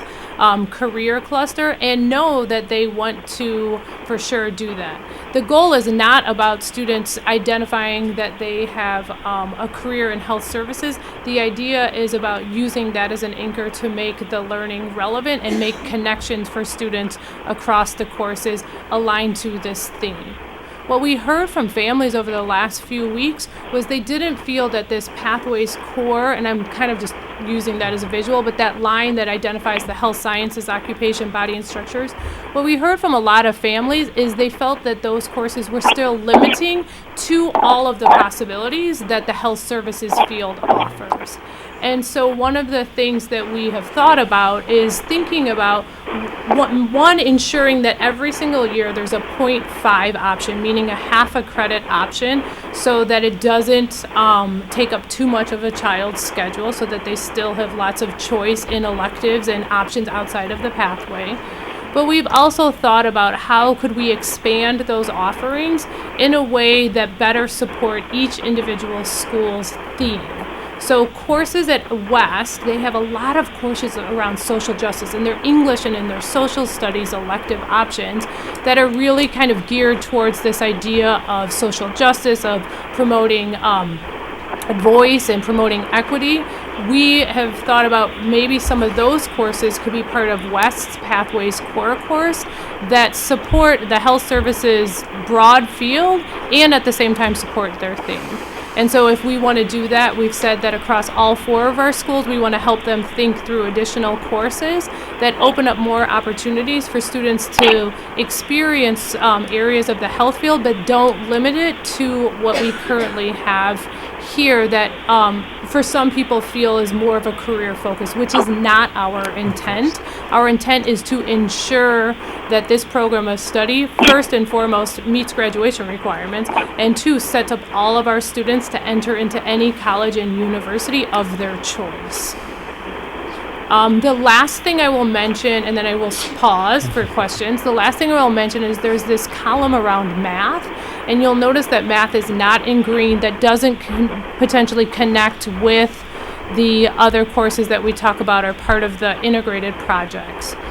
Our schools are thinking through that differently at each school based on the students that enter.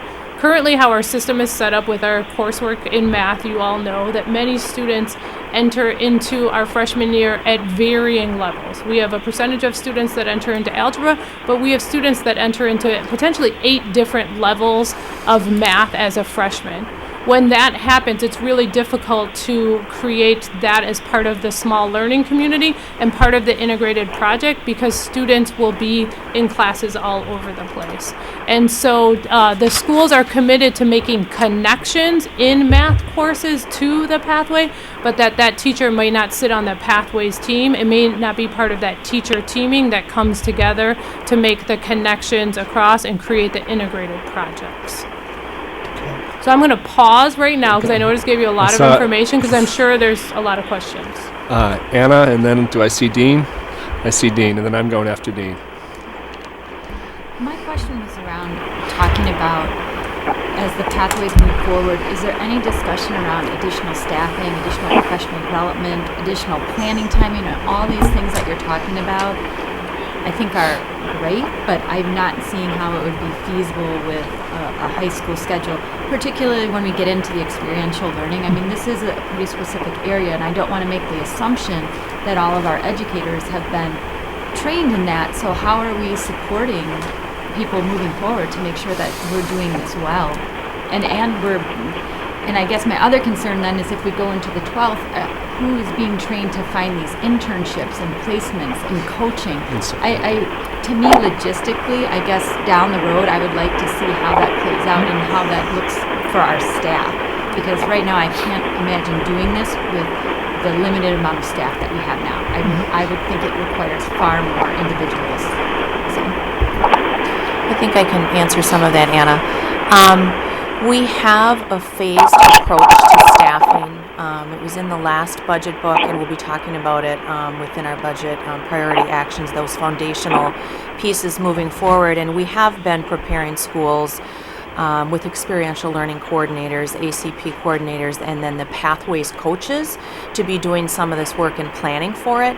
And you'll see one of the last slides involves that plan for professional development starting in February to do professional development and support teachers around the development of the integrated projects, experiential learning opportunities, and how those are linked. Culminating with another Pathways Institute this summer to support those teams in moving forward and to support that first cadre of Pathways teachers that we know we're going to have to wrap around in these first 2 years when we're learning about this. And we want to be sure that we have an approach, an incremental staffing approach that supports them, especially in these first 2 years in each of those areas that you talked about. Experiential learning, PD around integrated curriculum writing and projects and assessments, and then just that teaming and collaboration that's needed. Dean? Yeah, thanks. I think one of the things that would be helpful if we were able to get some and make more available some examples of what the project-based opportunities would look like. Now, everyone thinks, yeah, we send them to some hospitals and go over there and do some things, but there's a lot of other things. And after I saw what Wes priority around social justice, the focus on social justice is, I started thinking about what I know about public health. And for example, there's Boston Public Health Department is doing a lot of things once differently in the community based around poverty and economic development, and also around looking at homelessness as a public health crisis.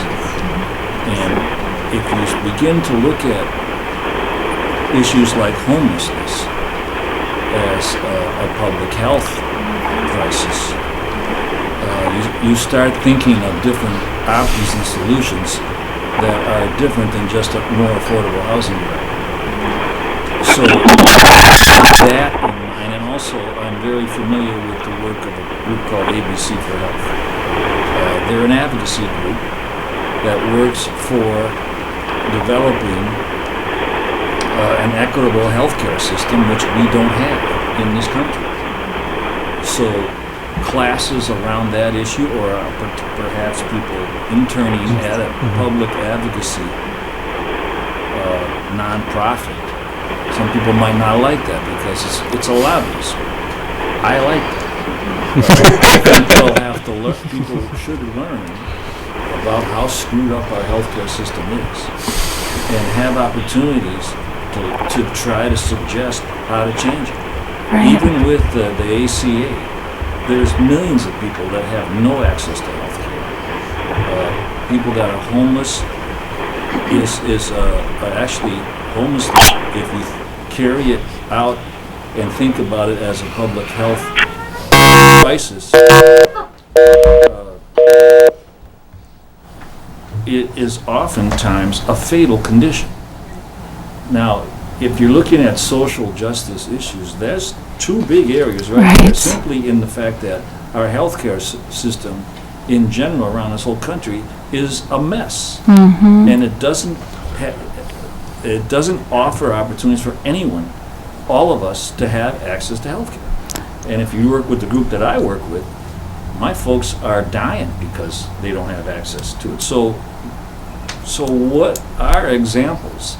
I don't think you have to name them today, but people need to hear what are examples of these project-based experiences that are different than just community service learning that we've got all over the place in our school district. So I think we have to be way more concrete. And also, if Wes wants to do social justice, well, I can hook them up with some folks that will, they can get out there and be as bad as they want to be, and I'll be right behind them. So these are things that I think we have to tell people. So I completely agree, and what you mentioned would be potential opportunities for our teachers to come together and think about those integrated projects. It isn't about service learning. There's this experiential learning opportunity that happens outside, but within the core courses is where the integrated projects will happen. We have samples, and I'm happy to share them. We don't have the actual projects yet for our teachers because they have to come together and think about those projects, but they will be led through a process to think about things like you just talked about, and in making sure that it's aligned to their theme. They spend a lot of time around their vision, mission, and theme for their schools, and really thinking about how those the integrated projects, will be connected to that. And I think that's one of the, I think Jennifer mentioned it, someone mentioned about the project-based learning, and that's a piece of Pathways that is core, ensuring that there is project-based learning, interdisciplinary, and the relevancy for our students, while still at the same time ensuring that they're receiving those core knowledge and skills. So we'll be happy to share some of those samples. But Dean, your push to get concrete examples, even if they're just examples and not the necessarily integrated projects that the teachers have chosen, is really important, because what you described is what we want students to be doing through their pathway. I mean, that exemplifies the kind of problem identification and solution exploring type of work that we want students to be conducting in class. Well, we've had that discussion along those lines. I just gave you two specific examples. Once I saw Wes focus, and if that one, if social justice, that's what it is. What's the biggest social justice issue with healthcare is that so many people don't have it. And some people that do have it, it isn't a very good one. So we've got, I can't think of more of a social justice issue than those two things. I want to pick up on something that Anna brought up in terms of budget, and particularly, Anna, the answer, she asked about a lot of different aspects of budget, and I think that the adding some positions around this or reallocating to things and the professional development pieces are very important. I think that, both with Pathways and with other ACP things that are going on with the district, that there's a lot of talk of expanding internships. And supporting internships is very expensive. If you look at the city and county internship programs that they do over the summer, it's approximately, these are 9-week internships, it's over $1,000 per student for 8-9 weeks. And that's to support the student, to coordinate with the evaluations, to do all that stuff. I imagine that over a course of an 18-week, a 36-week thing, those are 9-week ones. We're talking millions of dollars to support internships that we're not currently spending because we're not doing that level of internship work now. And so I guess that as we budget plan forward, both with ACP and this, that I would like to see some really detailed stuff around what it takes to properly support internships. Because our employers aren't ready to do it. Employers need to be trained, badgered, and more. And look around and look at the RFPs that and the agreements that have been done with the city over the last couple of years, and I believe some county ones too. And some of them were, as much as $1,200-$1,300 a student for a 9-week internship, which is a lot. And that's in addition, and these were paid in that was in addition to what the students themselves were paid. Just something to keep in mind. I also want to kind of zero in on the project, the integrated learning, that kind of stuff. And I guess I'm still. This might be one of those ones where we don't know because we don't know and we shouldn't know, but I've heard in the past, and I'm not sure if this is still the case, that the courses that were there in the pathway, the students will have essentially covered the same things as are covered otherwise. And then I guess that these are seen as add-ons, or are they more integrated? And if they are more integrated, the fact that you have the potential to have, I see, in the social studies, I see 2 or 3 AP options. The AP curriculum doesn't allow for much add-on, particularly in history. I know it very well. It's a common criticism, and it's gotten a little bit better lately, but it's still, if you want to do the, if you want to pass the exam, you need a little conceptual stuff, but you need a lot of subject matter content coverage, a lot. So I can't see how you could do that with an AP history course. I mean, I really can't. So the big question is this an add-on, or is it going to be integrated? And if so, how well has it been thought through that it can be integrated in some of these courses?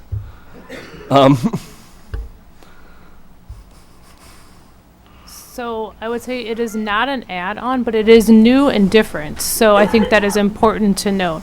I think what else is important to note is course alignment process that happened before we started Pathways was essential not only for our schools to be in sync and coherent across for common courses, but also essential to even think about what integrated projects would happen.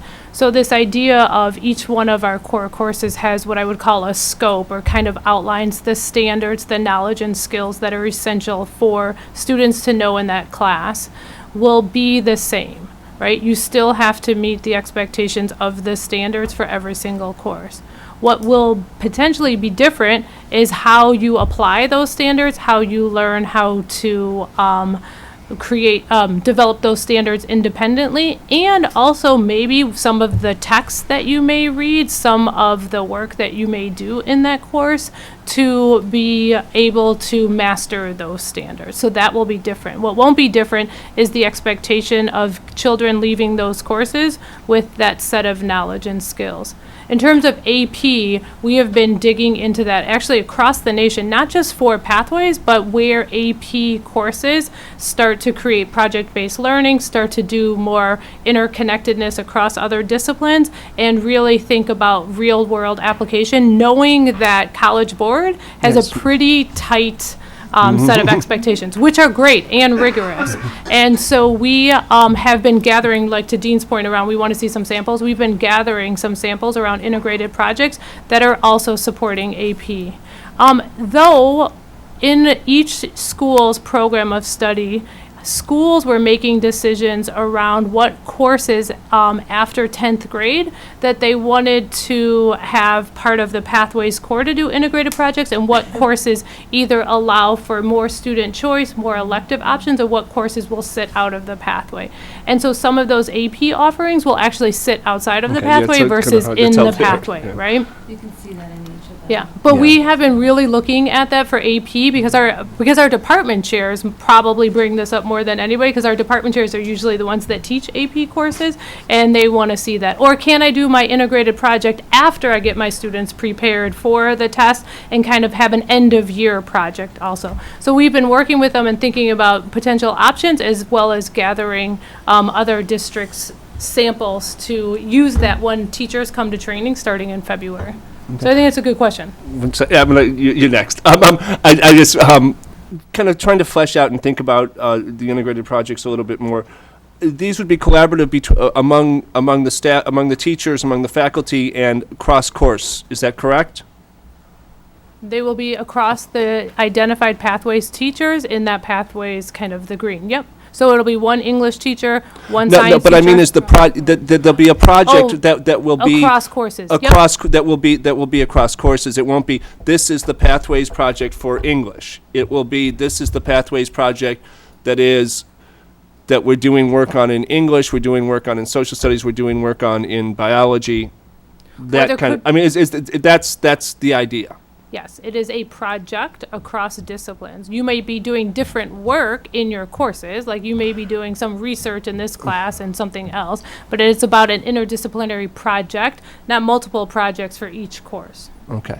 And then most of the Project Breaks learning models I've seen are student teaming models. Are we anticipating student teaming models with this? Or well, that I mean, I'm trying, and then this brings up another logistical question, which is that if you're going across courses, you're trying to do student teams, and you have one kid who's in honors English, another kid who, but is in regular biology, and I mean the logistics there. I'm trying to figure it out. So it could be one of student teams, and it could be individual students. I think the samples we've collected have been both, and I think part of it will be based on our students, based on the schedules that are set, and then again, most importantly, when the teachers come together and they start to dig into this as a team, because the teachers will still wrap their arms around all 120, 150 kids, and they're going to have to start thinking about that. But yeah, that's a good question, and I think this is one of them we don't know yet. No. I mean, we've got some ideas. I mean, then we have options, Yeah. right? And I think the Right. teams will think about that. But Maya? schedules will play into that. But quick question. Once- is it- no, she was next, and don't Sorry. interrupt. You interrupt a Sorry. lot. What? It's her turn. Michael? I know. Sorry, Maya. No problem. Echoing the concerns of my teachers, how will time be available for staff to engage in cross communication? To my current understanding, departments currently have some time to reflect together, but during the first year of Pathways, only one teacher from each core department will be a Pathways teacher. So since that teacher will need to modify their curriculum to have a health-based focus, which will be a challenge in itself since the health care system is ever shifting and has new technologies and new advancements. And then that teacher will want to communicate their experience to their fellow department colleagues who will be Pathways teachers in coming years. And then we'll also need to work with the fellow Pathways teachers. Where will they find that time within their schedules? And then building onto that, you mentioned how the teachers will collaborate with the district staff to create those experiential learning opportunities, awareness learning, and integrated projects. So how will they find the time to engage in those activities as well? And with all the other commitments they have to make, will they feel overburdened in trying to create these opportunities? I'll start, and then I'll ask Lisa and Jen to chime in. So thank you. Good question. So first, the teachers that are part of the Pathways will have to sit on two different teams. They still have to sit on their course-alike team, English, for example, and meet with their department in order to ensure that they're up to speed and having conversations around the knowledge and skills for that. And then in addition to that, those teachers will also be part of a Pathways team that will be the teachers across the courses, where they're going to be talking not only about the integrated project or projects, but also talking about the set of students that they serve. And so they'll have to sit on 2 different teams, and we've been upfront around that. And thinking about the scheduling for that, we're working with our schools right now around that. In terms of the experiential learning question that you had, there is an identified point person in the building, not a district person, so that person will be working directly with those Pathways teachers and supporting them to work with our community members, with the partnerships that we have to find and identify those opportunities that will be brought in, not the I don't want to call it a burden, but not the responsibility of the core teachers to do that. That's why we have the experiential learning opportunity at each one of those schools. I don't know if you want to add anything, Lisa. I was going to say, in response to some of the other comments, as you've noticed, this is sort of a layered approach to Pathways development. We've moved from visioning and planning to actual implementation. So it has created both a challenge and an opportunity for us. And we have heard from teachers that this feels like a lot. I also have to teach. We know that. We know that teachers play multiple roles in this. And the challenge has been bringing teachers along. The challenge and gift, I will say, has been bringing teachers along to develop both the program of study, a ton of work done on that. You're asking about, example, integrated projects. We want the teachers to be involved in that. So we know that that takes extra time. It's an extra challenge, and we've seen that challenge play out in some of the communications because we either haven't been ready or we want to have teachers to have more time to do that. So we've built in a phased plan for professional development, including the use of substitutes and additional time. We actually prioritize the Pathways work on the administrative sub sort of reservation list moving forward, and have work planned starting in February moving forth. We acknowledge that it's a challenge, and we've heard that from teachers, and are trying to balance that sort of over the course of the next 6 months. That's also a balance for us in terms of getting information out. So we're managing multiple pieces. A great question. We know that that's something that we want to allow teachers to do that ongoing good work that they do every day and plan for the change that will be happening.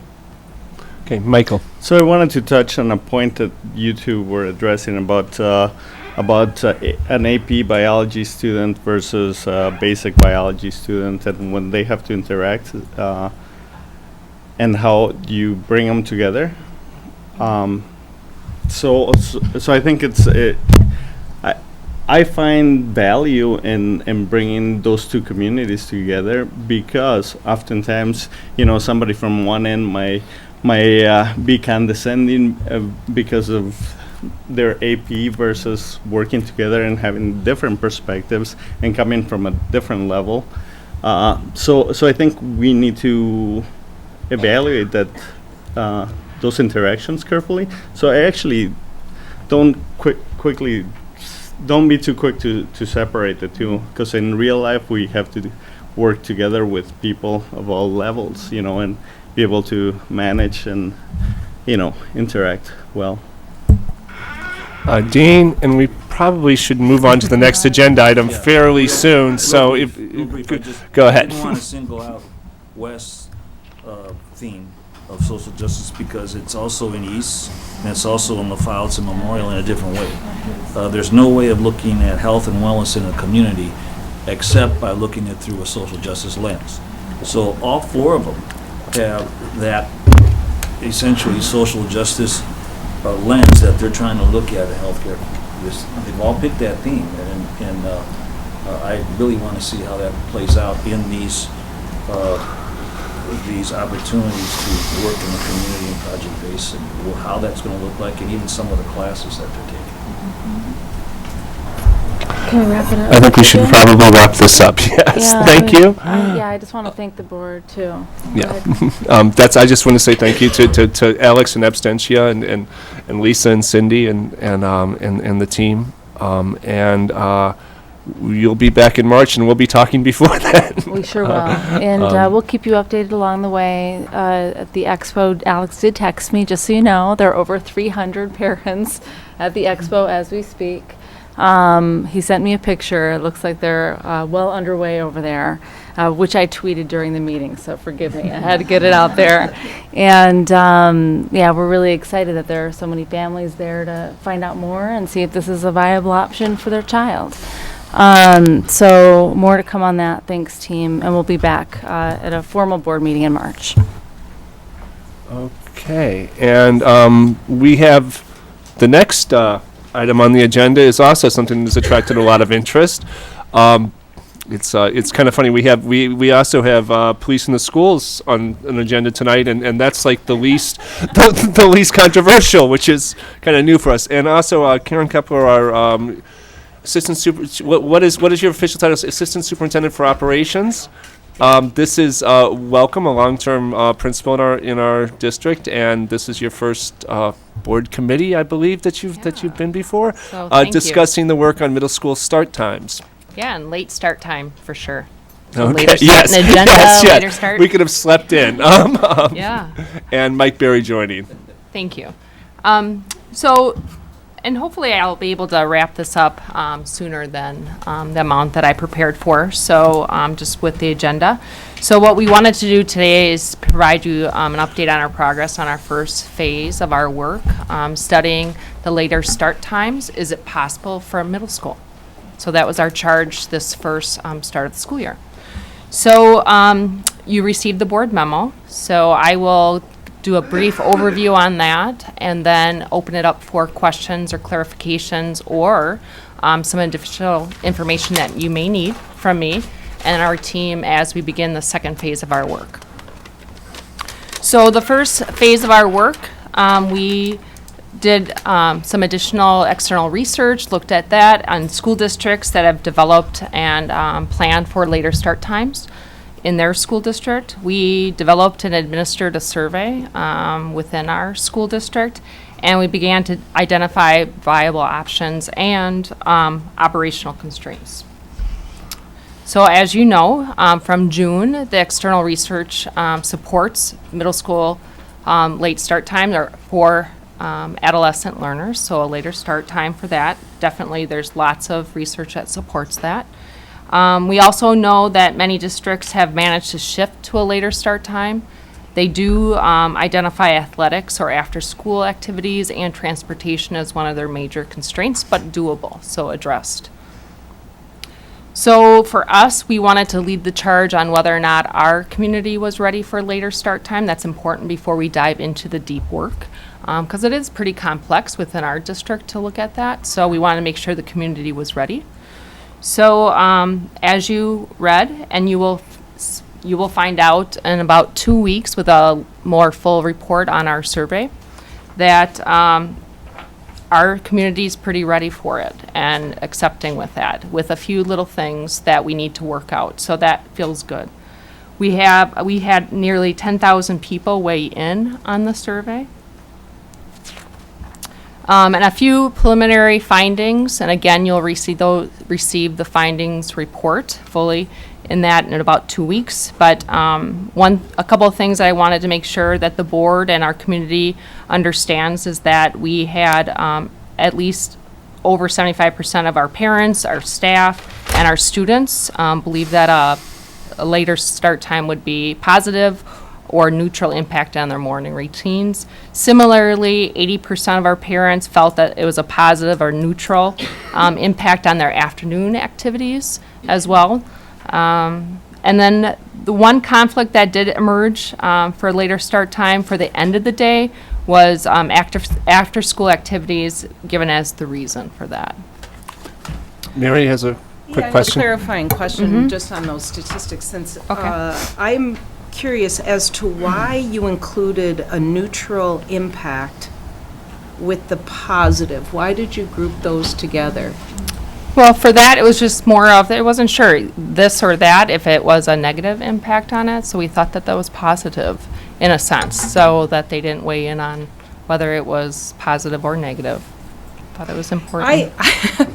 I I guess when someone says it's neutral, they mean. It could go either way. It could go either way. I would put a huge asterisk here to say that there's Okay. overwhelming support for this without breaking out neutral from positive. Okay. Thank you. Keep going. Okay, Karen. good. Okay, so I'll make note of that. So thank you. So they also, one piece that we wanted to make sure that was clear to, within the survey, and it may have been a little bit more confusing, is the district-funded bus passes. So as we look at options, most likely it is yellow buses that we would factor into the planning, and district-funded bus passes would be one that we needed to consider, that people were aware that that wouldn't occur. So as a general rule, just as we move into the operational constraints, we also looked at budget impact and bus carrier capacity. And as you know, for us with our transportation, efficiency is achieved by pairing early and late bus routes based on early and late start times. So a couple of things that emerged when we did look at that. So changing the changing middle school start time without changing high school or elementary eliminates the opportunity to pair middle school bus routes with another level of school. So, and it actually has a significant increase in transportation costs, so that wouldn't be an option without changing other levels. The other piece would be changing, without changing elementary or high school start times, changing all middle schools to a later start time would require approximately 50 to 55 additional single bus routes, which also would be an increase to $2 million a year. So the other constraint was severe shortage on the national labor market with qualified bus drivers and carriers ready to operate even if we wanted to implement the single bus routes. The last is that Metro is not an option unless we change middle school and high school and switch them from making high school early start and middle school later start. So Metro was taken out of the factor. So we had the following recommendations for you. And noting that our work as a team going into the second phase of our work, we wanted to make sure that when we were going deeper into our work, that we would capture the presumed benefits of middle school start time without incurring excessive transportation costs. Does that make sense to the group? Okay. So what we propose and starting to look at further is a pilot a single route model for one middle school only to capture the data around attendance, student health, Can you explain what you mean by a single route model? A single route model? Okay.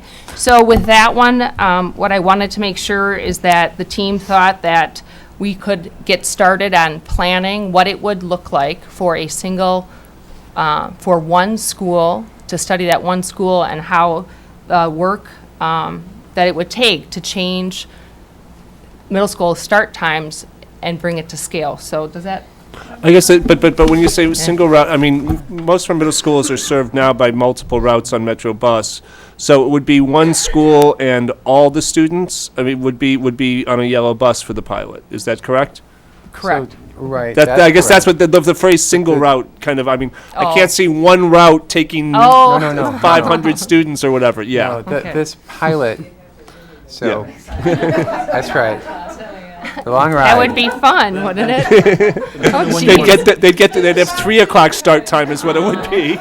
Like Magic School Bus, That's right? Get on board. Tell me when you want to So do single this. route, Okay. single route is really the opposite of pairing. Single okay. route means Got it. one got trip it, in got the it. morning, one trip out in the afternoon. You lose the ability to run middle route, elementary route, elementary route in a single day. So single route, just that. Perhaps, I mean, just for Non-paired. kind of going forward, that if we did 2 different middle school start times with yellow buses, then we could do an early and late and pair that way and Possible. achieve at least some cost savings if we were doing that. Possible. Okay, just now I understand what single route means. Okay, thank you. Okay. Continue. And when would you want to do this? Well, wait, let her finish and we'll. Yep, I have then my next steps. So the second recommendation is conduct a comprehensive review of all levels to achieve the most balance, best possible balance between school start times and bus efficiency. So knowing, we wish that we could actually just switch bus carriers and middle school like next year and do it all in once. It's just not possible to do that. So what we have to do is look at all levels and think about different possible opportunities. So this would be necessary to bring the middle school model to scale. So the team does need a deeper look at how we can make this double routes or triple routes, how we can pair things. One little thing that comes up is also the school pairs. So Schenck, Whitehorse, what do you do when a school is a K-8 building, and looking at schedules like that. So we have to go deeper in our review. And the last is a multi-year plan is due. We need that. It's required for the pilot data. Also time to plan a most effective scalable plan as we phase in later start times.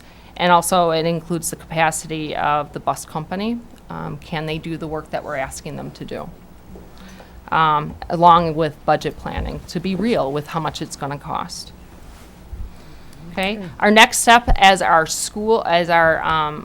for our team, what we need to do is continue feasibility study to identify viable options and constraints as a group, provide the board an update on our progress prior to March 6th, so making sure that we're keeping you informed on our progress, because I know that you want to know either way where we're going with it by March. Draft an implementation plan to support phase-in or a one-school study, so that you understand what it looks like. Determine implementation year, so when would it start? Are we able to start it next year, or does it need to start in 17, in 18, 19? And continue to include our administrators, after-school providers, transportation carriers in the development of those implementation plan. That's important so that we know that we're doing it right. And I believe we're not going to do stupid stuff, right? I want to make sure that we...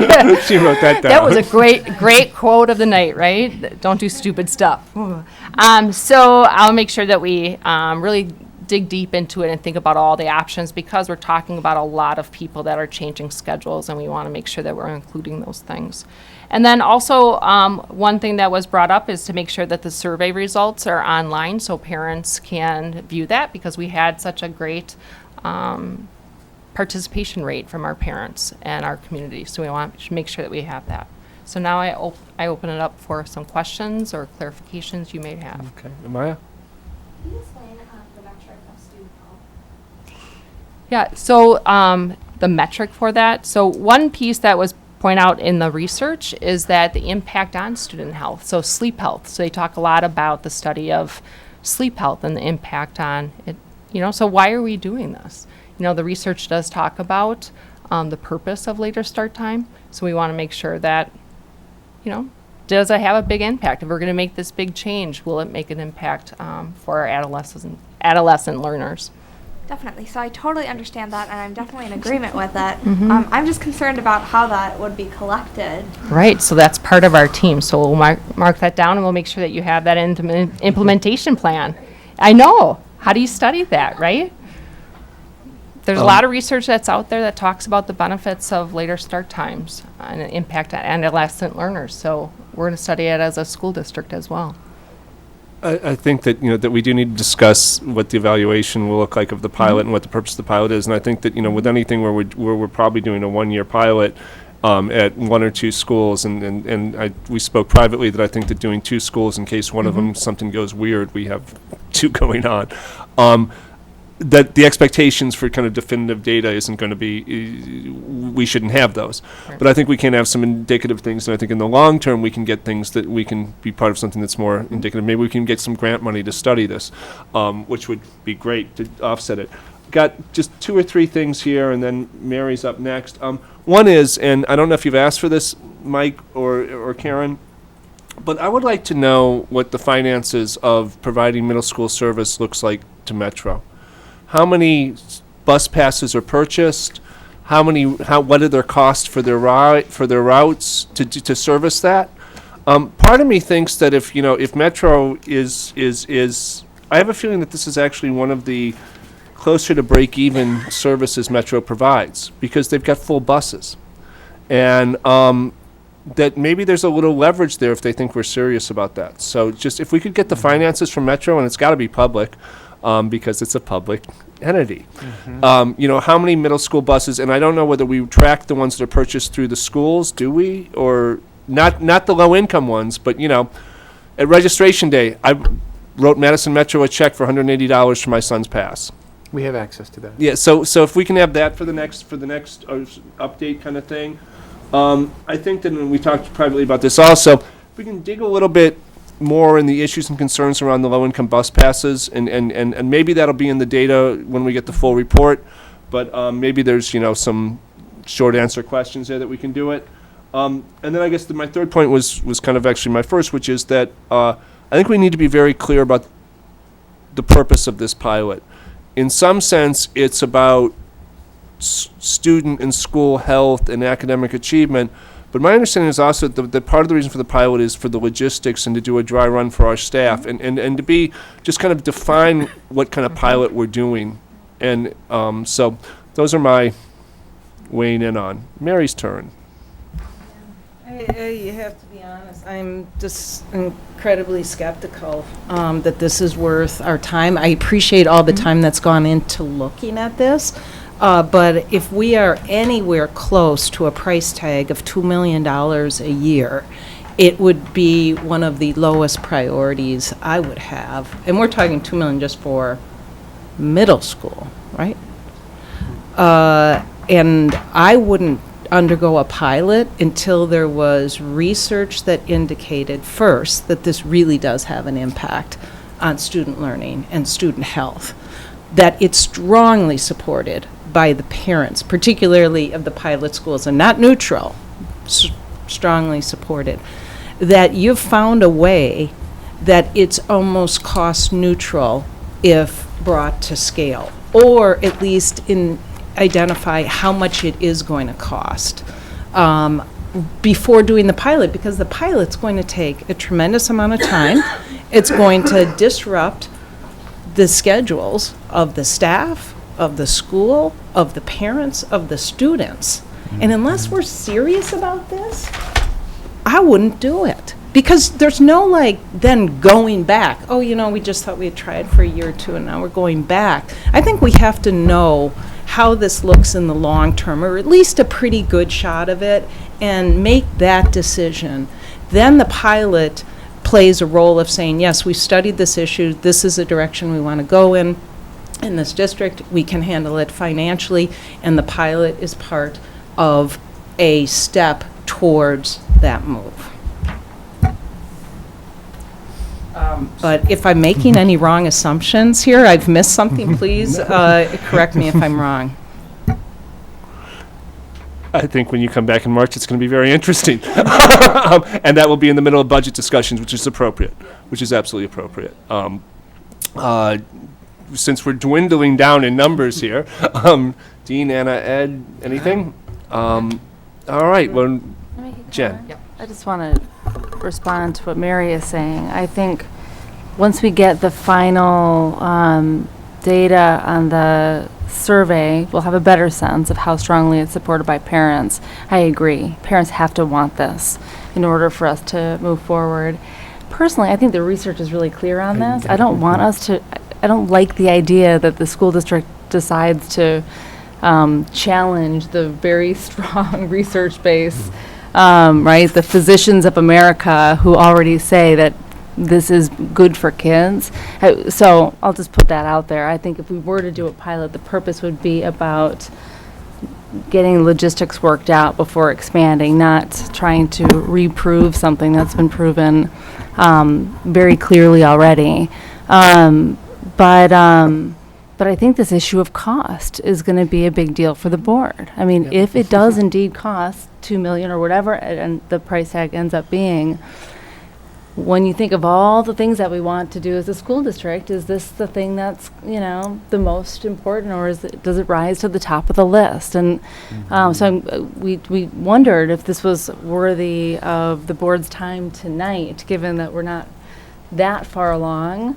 But we thought flagging it for budgetary purposes, right, now was a good idea, because we got a lot of priorities to weigh in the coming months. So I just put that out there. So I have a feeling the parents are going to say that, hey, if we could pull it off, we should do it. And that the research base is already there. So I really think it's going to come to, is it, because there's research that shows that other things work, right? Out of all the possible things we could do, is is healthier meals or smaller class you sizes got or it. whatever. What's going to? That's the discussion we need to have. That's right. So I'll just put that out there for the board to consider. It looks like Mike, can he say? Yeah, one Mike last can say, Mike can say. Yeah, I totally agree with your comments, Jen. I think that ultimately the answer here lies in whether this is a cost-neutral proposal or a $2 million proposal. And the answer to that is all in the sequencing between middle, high, and elementary start times. If we try to run 46 elementary and middle schools all at around 8:30, it's an extremely inefficient model. Now, if you can find a way to do an 8:15, 10 to 9, some type of pairing, you can bring that cost down almost to where it is today. That's the work of the next couple months. So we'll be back. Yeah. Just a couple of quick notes before closing, and just first to clarify, I don't think anyone's talking about anything but middle schools. So it's not like, $2 million here and then another $4 million for elementary schools and that kind of thing. I don't think anyone's talking about that at this point. The other thing is on cost neutrality. One of the problems is that that in purchasing bus passes, and that's why I asked Mike for these figures, essentially parents are doing it. And it's about probably someplace in the range of $1.5 million a year of middle school parents purchasing bus passes. We can't make them pay for yellow buses. And there's the rub there. There's the rub. And so there's probably, 1 million, 1.5 million in parents buying bus passes from Metro. And so that's kind of why the economics gets in there. All right, thank you for the work, and as I said, March is going to be interesting. Final item on this agenda, and then we have another meeting afterwards, which should be relatively brief, is Office of Civil Rights resolution agreement on advanced learning access to opportunities. Is that the correct? And Dylan, our legal counsel, Dylan Pauly, will walk us through it briefly. Hi, guys. So this part of the meeting is really for information sharing, and there's been a lot of that going on, so I'll try to be brief. I will say, as a parent of the district, this meeting has been just so incredibly interesting, so hopefully people are tuning in. Even as a senior leadership team member, I'm like, oh, learn something new. But so I wanted to just update you on the OCR review for access to advanced coursework. I think it's worth noting that this was a review raised by OCR versus something that was following a complaint by any parent or group of parents, so different from some other experiences we've had. Over the past 8 years, OCR has been pretty aggressive in these reviews over a number of topics. Disproportionality in school discipline, bullying, Title IX issues on campuses. And that's across the nation. Across the nation. And we were selected for a look at our advanced coursework. I do want to point out that it was a review of advanced coursework versus just advanced learning opportunities. And I don't say just to minimize advanced learning opportunities, but that it was a broader look, including honors courses, courses identified as advanced courses. Interestingly, also those foundational courses, which specifically looked at courses such as algebra, right? Because advanced math is pretty sequential. And without taking algebra as a foundational course, it's very difficult to get into calculus by your senior year. And also Spanish 1, which is also a foundational course and one that we've looked at our middle school course review. Without having that access to Spanish 1 very early in the high school experience, it's nearly impossible to get into AP Spanish unless you've had some sort of outside of school experience that you've become fluent in the language. So those were some of the looks. And the area of focus was really on the access of Hispanic and Latino and African American students to those course opportunities. As I noted, we have reached a resolution agreement with OCR that I believe really does focus on ongoing and continuing work. We knew about our data before we presented it to OCR. It's been a topic of discussion for several years. It will be a 3-year term of the resolution agreement that has both next steps as well as monitoring in place. The next steps will include the use of equity consultants, National Equity Project being identified as one of those consultants, but then also looking for another consultant that has more specialized experience and expertise in advanced coursework, such as advanced placement courses. Really looking at our data monitoring systems, looking at our systems for access to courses. Over the course of several years, we have tried to look at artificial barriers and institutional barriers to access, such as prerequisites to a course that don't have any bearing on the student's likelihood to be successful in that course. And while on paper we have made a number of those changes, that wasn't always represented in practice, whether they were actual barriers or being counseled out of rigorous opportunities. We will also be looking at stakeholder input and around staff training and staff professional development. That was an area that stood out on its own. So we're hoping that this is both an opportunity to double down on the efforts we've been making, as well as really getting to leverage some areas where we can stand to improve, with the goal of having equitable access to advanced coursework in the end. I think the last thing I would just chime in to say is that OCR was really good to work with. I think in the process of coming to this resolution. I mean, they don't probably get kudos enough. They were responsive, flexible on timeline, really honoring the work that was already underway. So I just wanted to acknowledge that. I've heard some concerns about the deadlines and the amount of work, and particularly at a time when we're in the middle of a review of our advanced learning, which this is part of, and also that we are with an interim and things. And I guess that and we've discussed this a little bit, but my question is that will a agreement have to be renegotiated if the deadlines shift? So certainly, if we can't make the deadlines, this is a negotiated agreement, so we would Yes. have to go back for discussions.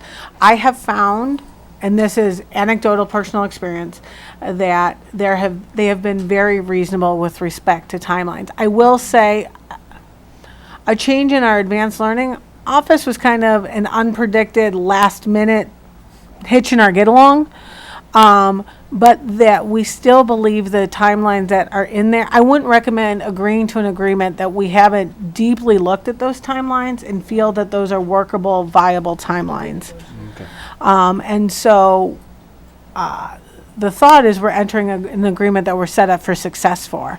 But in my anecdotal experience, we have had a back and forth. As long as it's not, we just don't feel like doing this, so we're not going to do it. That's not going to get much leverage. But if we can form an argument for why we have been aiming for March 15th as our timeline, and due to this, this, and this, there has been some flexibility there. Good to know. Good to know. Anything else? Ed? Yeah, I'm glad to see that we're doing this. I think getting the input from the consultants will be helpful for us. What I'm interested in is, are they simply going to be focused on like access for students who are underrepresented? I mean, we have some issues with advanced learning that have been around for as long as I've been aware of them, in terms of, some schools just aren't very interested, or some principals aren't very interested in, identifying students as advanced learners. Would that sort of issue fall within the purview of this review, or if they're excluding everyone, so no one's really being underrepresented, they'll say that's not our charge? So that was an interesting line to walk with OCR, because the advanced learner requirements are state law, right? Those aren't federal law or federal definitions. And you never want your response to be, we're doing it bad for everybody, so we're not discriminating, we just stink. And quite frankly, sometimes I've used that answer. And we've improved our systems. I think for compliance purposes, it really is focused on access to that coursework. So what does exist, that exists as an equitable opportunity. So it's not so much saying you must have at least 6 AP courses, or but if you are going to have AP courses, they can only be available at a predominantly white high school. So for OCR compliance purposes, it really is equitable access to that opportunity versus defining what those opportunities must be. With that being said, we still have our advanced learner plan, we still have our advanced learner plan review, and we still are getting to some essential practices around communication to families regarding opportunities, selection processes for opportunities. So I think some of it is fundamental to defining what those opportunities are and how people know about them and then get access to. Thanks. Thank you. Thank you, guys. I will entertain a motion to adjourn. Seconded. Advisory vote. All in favor? Aye. We are adjourned. And I guess, Mary, you're chairing the other meeting? That's right. Okay. Great. Well, I will We've got one more call meeting. to order the special Board of Education meeting and open session workshop. Oh, no. And we have one main item, proposed action item, which is the establishment of the Education Resource Officer, or otherwise known as ERO Ad Hoc Committee.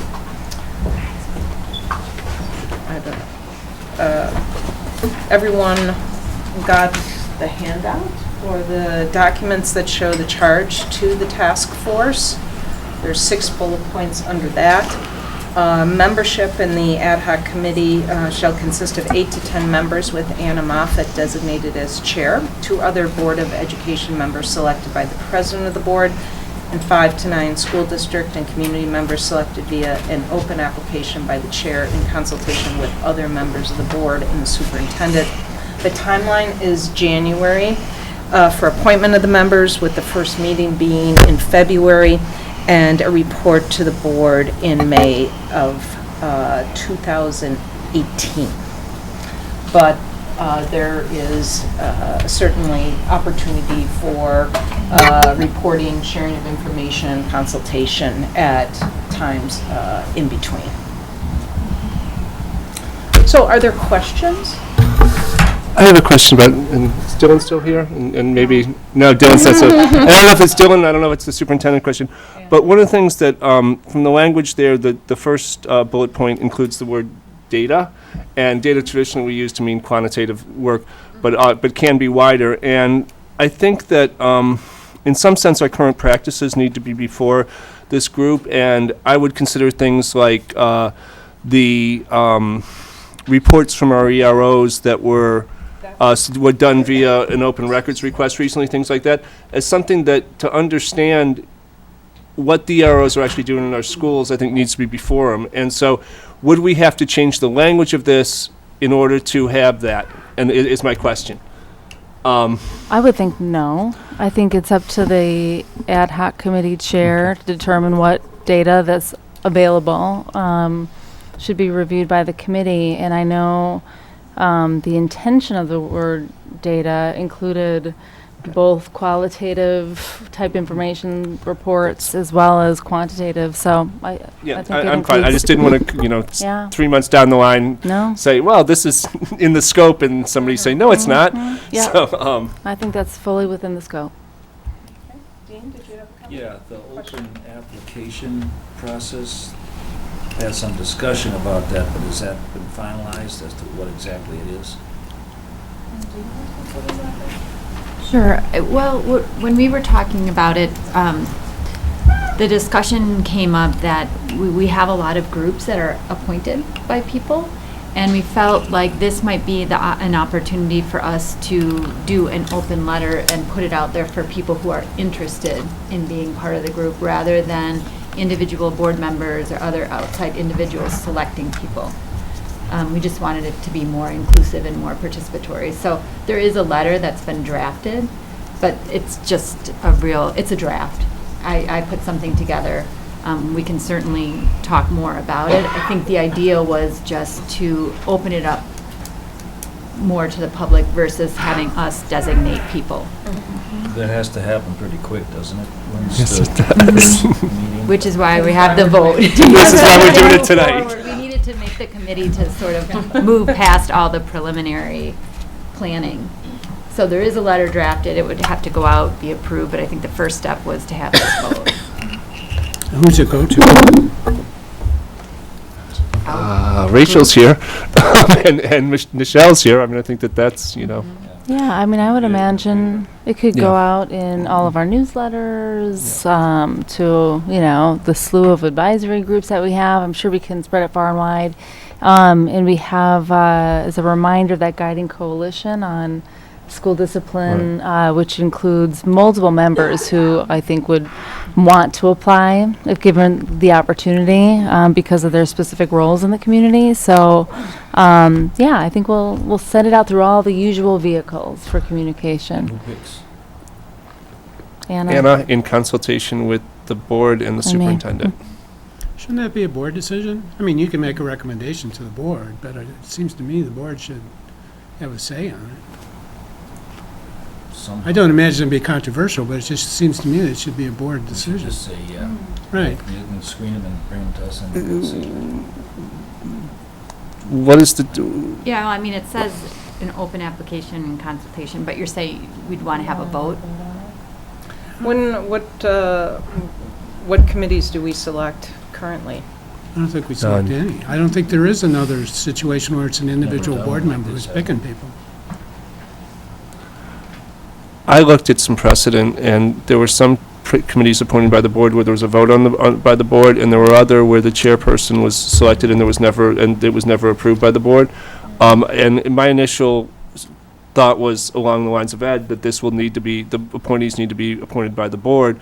In the past, you know, it's been a while since we've had these, but, you know, boundary committees, committees on naming policies, committees on animals in schools, and we're going way back in history now. They've been done both ways, and the only, and I certainly have no objection to it, that it coming before the board for a vote. I like board votes, but my concern is the timelines. And so what's the first meeting's supposed to be February? Right. Could be done at the January meeting, could be January board meeting, and we can change the resolution to reflect that. I mean, that would be okay. So we do have a policy on how to appoint people to the ad We hoc? do! A miracle! So, hey, every now and then. Book of surprises. Man, people. And what it says is that members of an ad hoc committee, unless established otherwise in the establishing resolution for the ad hoc committee, so you kind of have free reign to do it in this vote however you want, but the default is by majority vote of the board following nomination by the board president. So this would be slightly different in that you could do the majority vote of the board by nomination of the chair of the ad hoc committee, so that the work of filtering through the applications would be done not as a committee of the whole, since you guys are kind of slow. But then you could have the vote of the board, and so, and the resolution and how I read it, although I didn't have all the background, set the precedent that you could do that course. But so that's what the policy says. So do we need to change the language in the resolution to reflect this? Yes, if you want to do it that way, yeah. Yes. It hasn't been moved yet, so we can move it with changed language, right? And it does provide an opportunity to make sure that that list is publicly known. Yeah. So I will make a motion for the Board of Education to create an ad hoc committee called the Education Resource Officer, ERO Ad Hoc Committee, which shall be charged with providing the full board with the report of their review of policy and practice regarding the use of EROs in schools. The ad hoc committee shall be comprised of 3 board members who will select up to 9 additional committee members consisting of community and MMSD staff members. It is further recommended that Anna Moffett chair the ad hoc committee and that the board president appoint 2 additional board members to the committee. Is there a second? Second. Advisory. Yes, am I right? Can we have a discussion? Yes. Yes. I would move to amend it to add that the additional committee members shall be approved by the board. Okay. Second. Then we will vote on the change. Am I your advisory vote? All in favor? Aye. Opposed? That passes 6-0. 5-0. Sorry, 5-0. And then we go back to the original resolution. And am I your advisory vote? All in favor? Aye. Opposed? Passes 5-0. And is there a motion to adjourn the meeting? Moved. Second. All in favor? Aye. Aye. Opposed? We had a little bit of there.